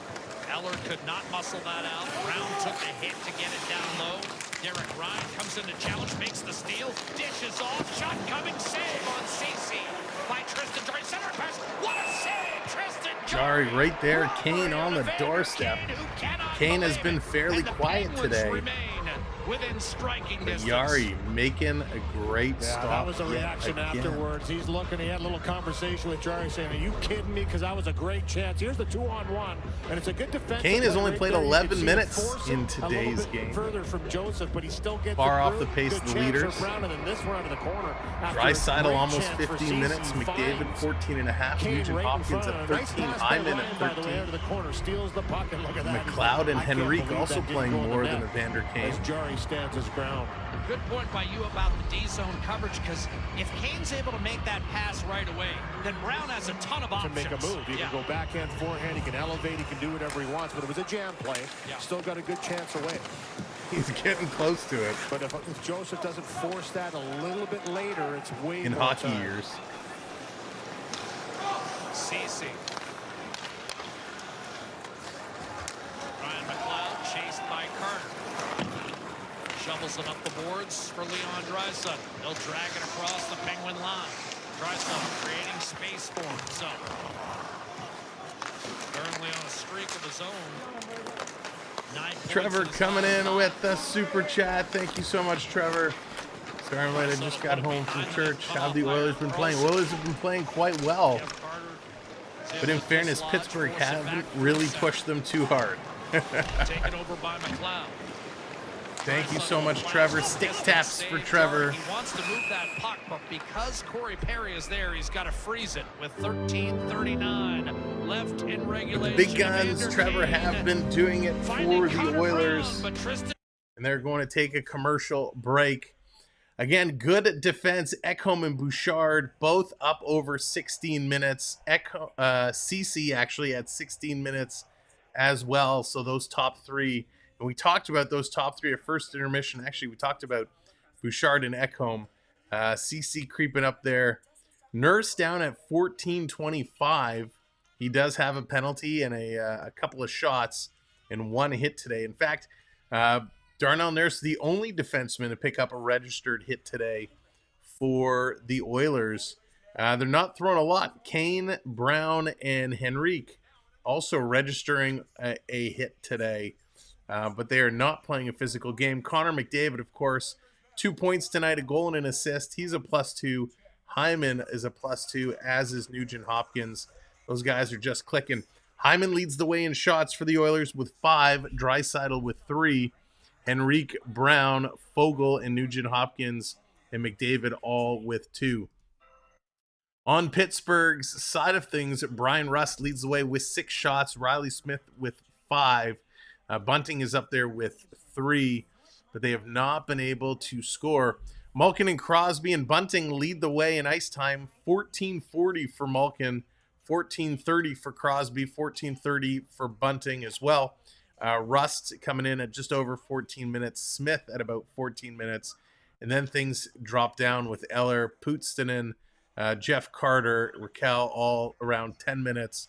Achari about 9.5 minutes. From the defenseman side of things, it's Chris Letang at over 20 minutes, almost at 21. Carlson almost at 20 minutes. Pettersson at almost 18. And then Graves at 14. So really, it's Letang and Carlson and Pettersson eating up a bunch of the minutes on the defensive side for the Penguins. And that's part of the issue when we talked about the aging Pittsburgh Penguins. Too much minutes on those top guys. Trevor, I wish we could have kept them there. He is so good. All right, we are back from commercial break. Let's go. Derek Ryan will shoot it in. Jari takes a look. Ecamm unable to keep the puck in the zone. Here's Puustinen. Boy, he's had some chances today. Put it in the middle of the ice for Riley Smith. Up top. Dish down low. Pickard protects the far post and ultimately comes up Pickard's just seeing the puck so well today. 7 minutes gone here in the third period. I really like how he's seeing this puck, he's tracking, he's moving laterally really well. You know, I've watched Pickard play a couple of his games this year, and he definitely is looking pretty darn good. Second period, it looked like he was okay, but yeah, you know, in Trevor, I mean, that's one of the things we talked about the other night. At the end of the second, what is more impressive? You know, McDavid getting 100 assists, or you know, Austin Matthews getting 70 goals. And at this point, the 70 goals, it's still possible, but every game goes by, he seems to be slowing down now. I mean, both are tremendous accomplishments. Non-playoff campaign. Here's Zach Hyman with McDavid and Nugent Hopkins. McDavid against Pettersson. Nugent Hopkins fires, save. Jari. Out to Nurse, his shot. Boy, McDavid's on it today. That pass on target. Laser. That was a heads-up play by Nurse, too. Hyman was right there. I mean, he just missed a redirection. But that's what the shot was for him to tip it. Shot Graves. That disappeared into traffic. Pinballed out the center. 70 is crazy. The Oilers again. Very hard. And none of them have been empty net goals. Maybe one, but I know he doesn't score a lot of empty net goals, which is even crazy. To find his game. Pretty safe to say he's got it on a string tonight. Card swiping this one. Elizabeth says, Pittsburgh, let's go. Put one on the board. Here's Puck is bouncing around in front. Held in by Eller. We knew get it there to would the be a line. tangible impact on that work. The Oilers bringing this one out. Today, Connor Brown funnels one toward the Pittsburgh net. Jari will leave it up the right-hand side. Raquel. Scooped out by a Jari. 11:20 to play, third period. Edmonton has led the whole way. Kulak. Cece. Enrique slashed it in. Joseph finds Evgeny Malkin. He'll hit the line. Crisscross with boosting it.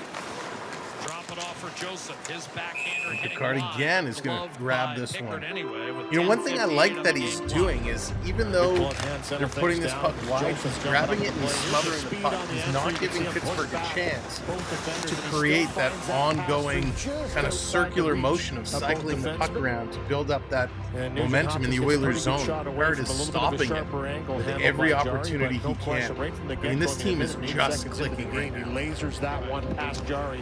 Picked his spot, buried it, and he was feeling it.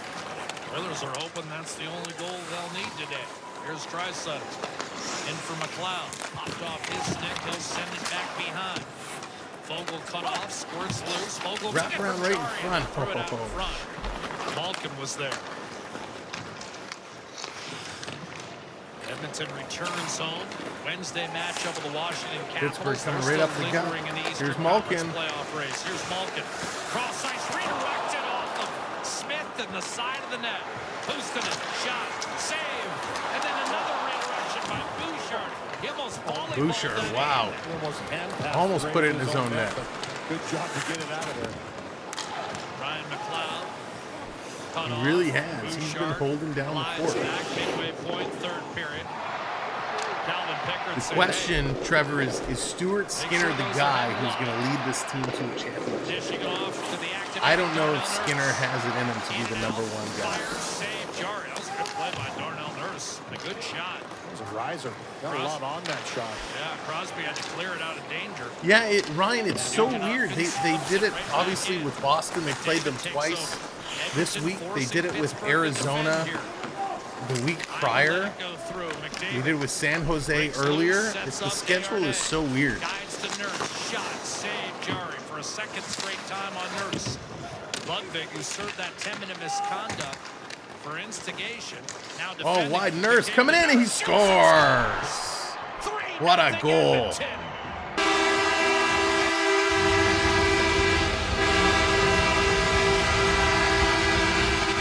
You saw that happening. Nurse walking in off the line, wide open. A beautiful pass comes across, and he just buries it. Wow.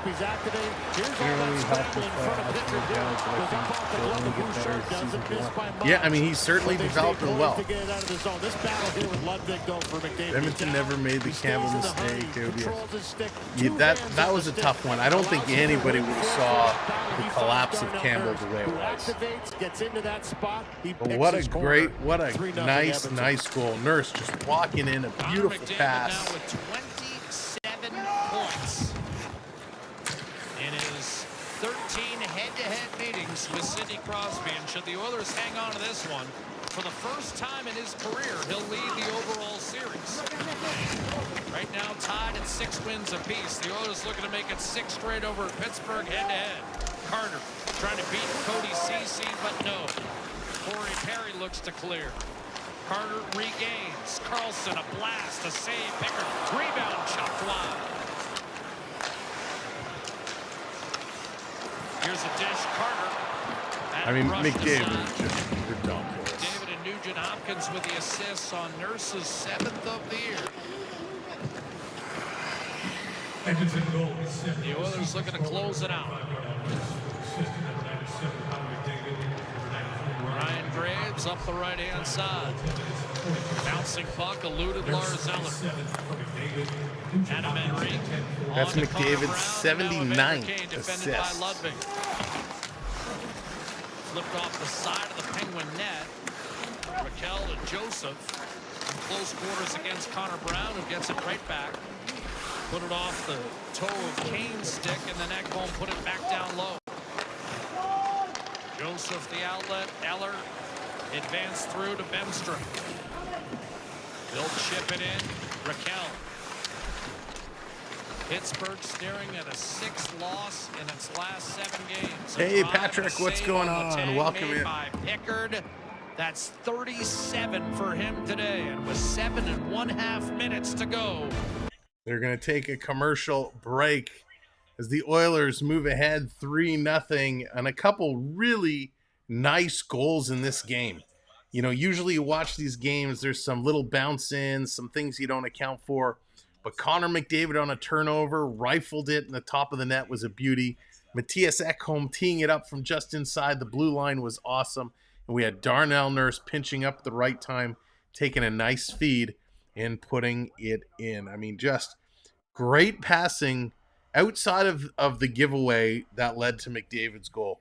We've seen some really nice passing, and that shows with the points, right? Nugent Hopkins with his 40th assist, McDavid with his 79th assist. Bouchard earlier picked up his 46th assist. So these guys are sharing the rock, which is really good to see. Only Lemieux once and Gretzky 11 times, I think. Forgot his name. The Islanders have ever had 100 assists. Yeah, I looked it up previously. It's not a long list at all. Daniel, what's going on? I mean, but this is, I mean, what McDavid's doing.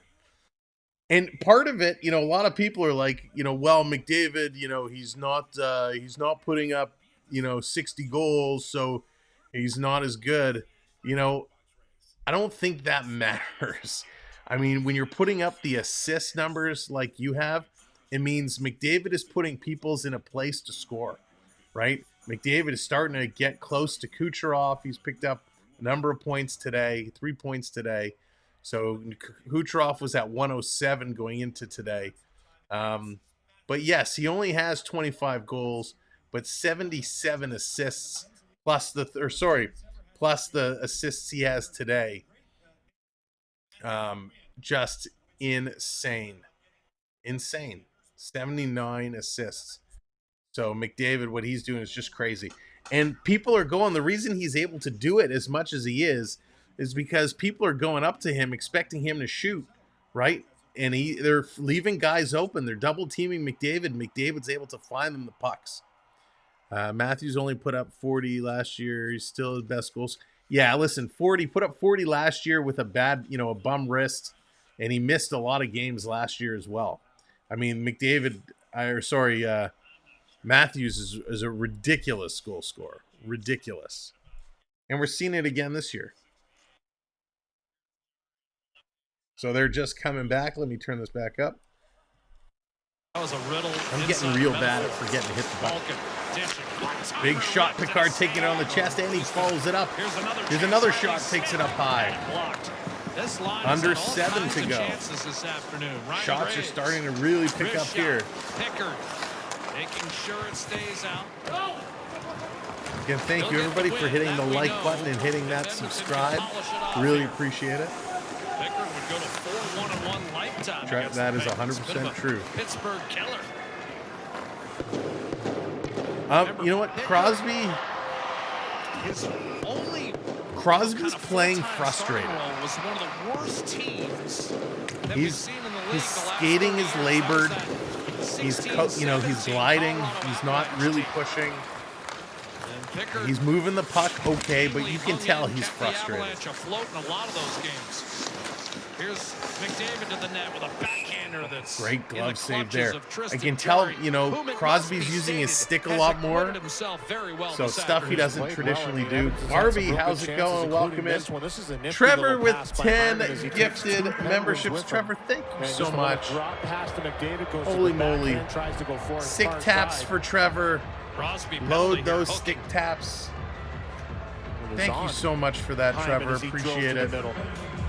So as Hyman kind of goes into Crosby, let's get some more green names in here. Letang, and that opens Trevor paying it forward, helping some viewers out, getting those memberships. He didn't get cheated on that one. Ronald, that's it. I couldn't put my finger on it. That is exactly it. He needs to find the fun in the game. And when you're losing and you're getting blown out of the water, you're not having fun. Bouchard off the post. Kissed iron. Maybe when the Oilers need some cap relief, resign McDavid and Leon, they'll trade him first to the Sharks or Hawks and get rid of Cam. They'll have to find a way of moving him for sure. Nugent Hopkins forced to back away. McDavid trying to twist Pedersen into the there it is, stick taps coming out for Trevor again. Trevor, thank you so much. Pedersen hammers it off the glass. Pardon me. And out. Minute 20 to go on the power play. 5:20 remaining in the hockey game. And a goal salts this one away for the Oilers. Nugent Hopkins to Bouchard. Bouchard walking the line. Avoids Carter. Look out, he's going to turn it over. Here comes Rust. Rust and Bouchard, it's a race. Rust cutting the corner, he fights him off, he shoots. Nice save, Picard. Rust showing some real speed there, bursting in. Yes, Bunting is in there tonight, or today. Bunting actually with a nice play, some nice play at the beginning of this game, drew the first penalty, and had some good shots on net. Yeah, great shot here by Bouchard here in the I like Bunting a lot, nice screen in front by Hyman. That rings the but line, and a good Pittsburgh right now is they're in tough. Edmonton 3-0. This was a great run by Rust. Rust fighting off Bouchard, although Rust did take his arm off and kind of grab to hold Bouchard back. Not to take a penalty on that recovery back into 40 seconds to go in the Oiler power play. Second unit on. Nurse, Ecamm, Adam Henry. It was Crosby who took, and I didn't say it, didn't mention it earlier, before that commercial break, Crosby taking a minor penalty there. Like I said, he's been getting in with the stick work. 4.5 minutes. Quick shot, rebound for Ecamm. He can't put it in. The Oilers coming close, but can't bury it. Or certainly this game would have been put to rest. Nurse threw it across to Kane. Soft chip to Ecamm.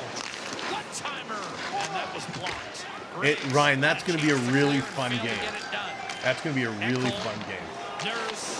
Shot, and they score from the point again, dialing long distance. And it's Darnell Nurse. Edmonton 4, Pittsburgh nothing.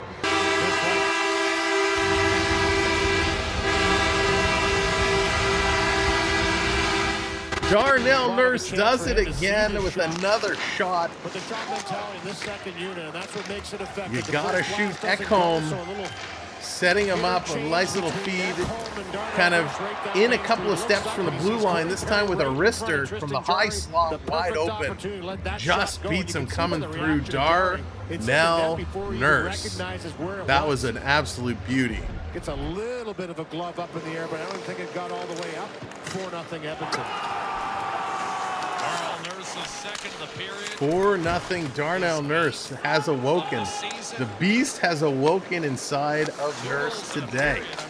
Wow. This game, Darnell had not scored since the OT winner in Detroit on January the 11th. Houston and fires, and Pickard is able to make yet another save, his 40th. 3:37 Nurse now coming up with his 8th. Nurse with 2 goals in a span of 5:16. It's all Edmonton. All right, they're going to another commercial break. The Oilers just crushing it. Listen, good. I'm happy for him. You know, he was somebody we were talking about when I was making my Tim Hortons picks earlier. I kind of said to myself, do I want to go with Nurse? He doesn't really score a lot, and I shied away from him. And boy, oh boy, he comes up with 2 big goals today. Good for him. Good to get him going. Yep, Picard has been outstanding. Pittsburgh is done for the Brad. This is a tough one on Pittsburgh with back-to-back big losses. This is definitely tough for Pittsburgh. It's going to be very interesting to see what they do with Crosby in the summer. Oh, Dallas, I don't even know what's nominated. I haven't paid any attention at all to what's going on in Oscarland. Yeah, they just haven't updated it. There it is. It just takes a minute for it to go through the system and update. Pens need goal guys. Barbie, Pens need younger guys. I mean, that's what it comes down to. They gotta get a little bit of a younger squad together This is going to be a bad rebuild for Pittsburgh. They just got to restructure. They got some terrible contracts that they're just going to have to wait until they play out or buy them out. But they're going to have to figure out a way. Dubas definitely has his word cut out for him. All right, they're just coming back from commercial break. Thank you for hitting that subscribe. If you're just joining us, welcome to the show. We got about 3.5 minutes left to go here. Pittsburgh out-hitting Edmonton 14-4, but it doesn't matter because Edmonton is doing it where it counts. You had the opportunity to play a 6-hour round with Foot, not once but twice. It's Ecamm who gets the lone assist right now. Good to see them again. And his 23rd. Obviously, you live here in Pittsburgh. They're Pittsburgh fans, but you saw the McDavid jersey. Shot redirected. Well, they're adopted Oiler fans. Peter, you know, it's interesting because the big rumor on social media, right, was that Rebel says Crosby had given 3 teams he would be okay being dealt to. Or visit Colorado, New York Rangers, and Toronto. But I don't know how Toronto would ever make that salary fit into their lineup. 2 goals with Marner due for an extension on July 1st. It's amazing how it can change. And Tavares due for an extension as well. As Bertuzzi and Domi. There's a lot of contracts Toronto needs to sort out. I don't think they can make it work. A couple goals in the third period, and he got a little different outlook. Unless Pittsburgh retains like half. The scoring department's concerned, but good on him. Couple great shots, picked his spot. Buried it. Yeah, I think it's pretty safe to say. David already with a 3-point afternoon. There's the second, assisted by Ecamm. He has a goal and an assist today. Win or lose, Barbie, you'll have a lot of fun. Going to watch hockey live is always such a good time. Edmonton, not only defense scoring, but obviously what's going on in net. 2.5 to play. The question is, would Pittsburgh want to make that deal? For a 6th straight time against Pittsburgh, sweep of the season. Here comes Malkin. Can't get it to his forehand fast enough. Bouchard up the right-hand side. And somewhere, Marc-Andre Bergeron is sweating it out, Louis. Last defenseman to have a hat trick for Edmonton back in 2006. The year they went to the Cup final. 2 minutes to go. Very high shooting game. It started out pretty slow, but boy, oh boy, has this picked up. Each team with 13 in the first, each team with 12 in the second. Edmonton with 17 and Pittsburgh with 15 here in the third. Louis, you'll have it with Harn Ryan as the Oilers play host to the Colorado Avalanche. I can't wait. Avoid each other all year long, and they play each other 3 times in the end. This will be pretty exciting. Nathan McKinnon having a year, as usual. It's like waiting for Pacquiao Mayweather. It's taken forever. Here's Darnell Nurse. Rolling toward the corner, took it away from Sidney Crosby. This is going to be cleared and knocked all the way down. No icing call.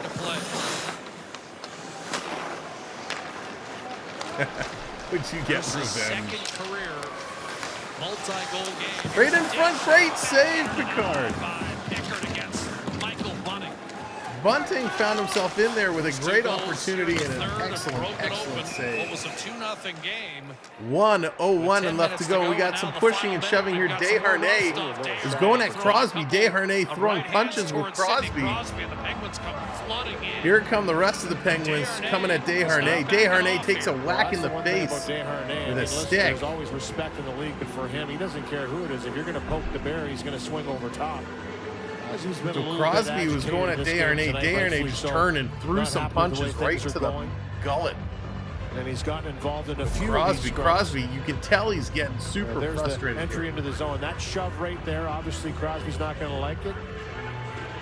A little bit later, he comes in. Crosby goes with a little hit on Desharnais. Desharnais is like him a push back, a little stick, 2 feet taller than Crosby. Crosby gets the stick up on Desharnais.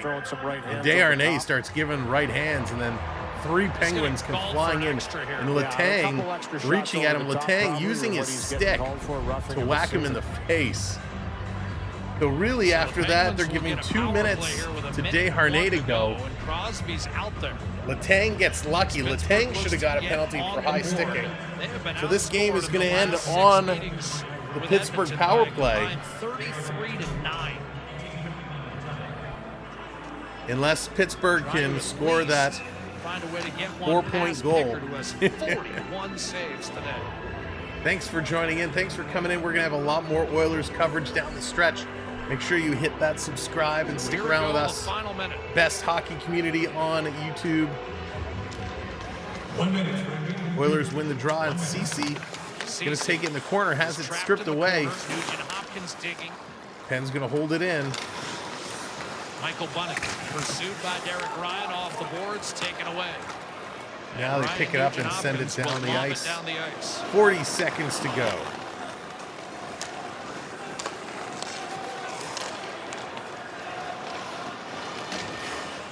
Cody Ceci again picks this up.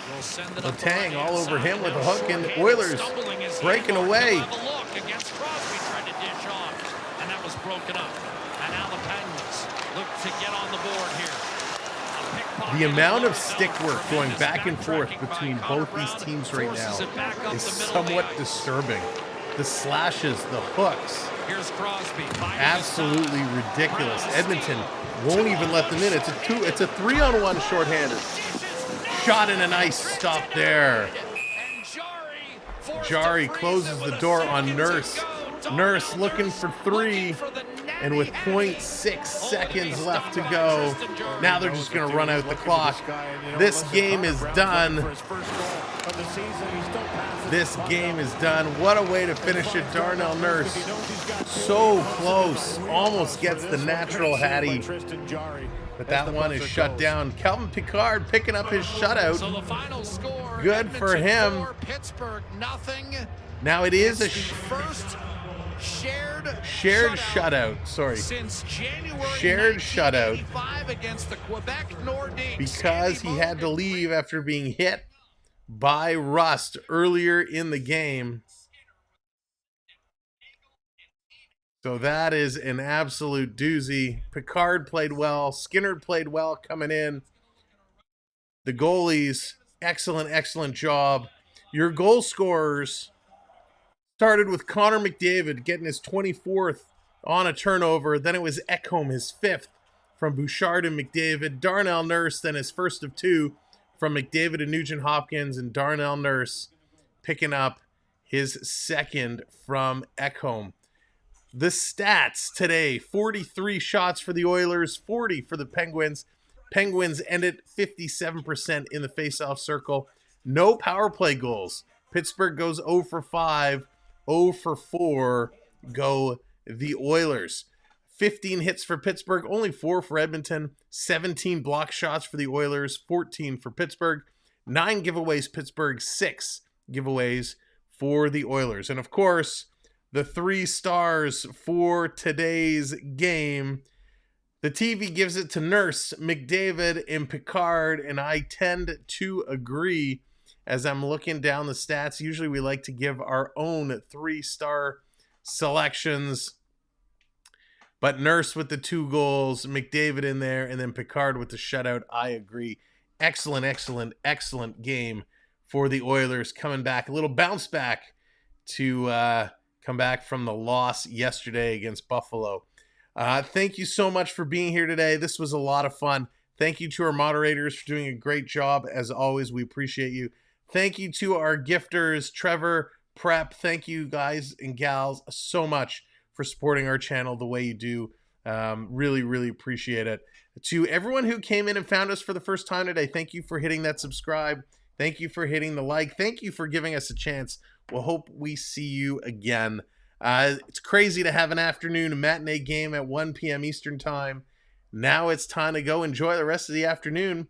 And we'll be back this week with lots more hockey. If you want to make a bet, you can bet on that. So thank you all so much. Trevor, you're very welcome. More Oilers action to come. How much is parking down in Toronto? Parking is ridiculous. If you're looking to park down at the stadium, you're going to be paying about $25. Some places even go 30 or 35, depending on where you are. 40, yeah, I've seen 40 out there as well. It all depends on where you want to park, but the prices are insane. From all of us here at the Samwelb B12 household, glad I got to bring out, nope, wrong shoulder. Glad I got to bring out the McDavid All-Star jersey for this one. It worked. We'll have to do it again. From all of us here, thank you. Have a great Sunday afternoon. We'll see you all real soon. Take care, everybody.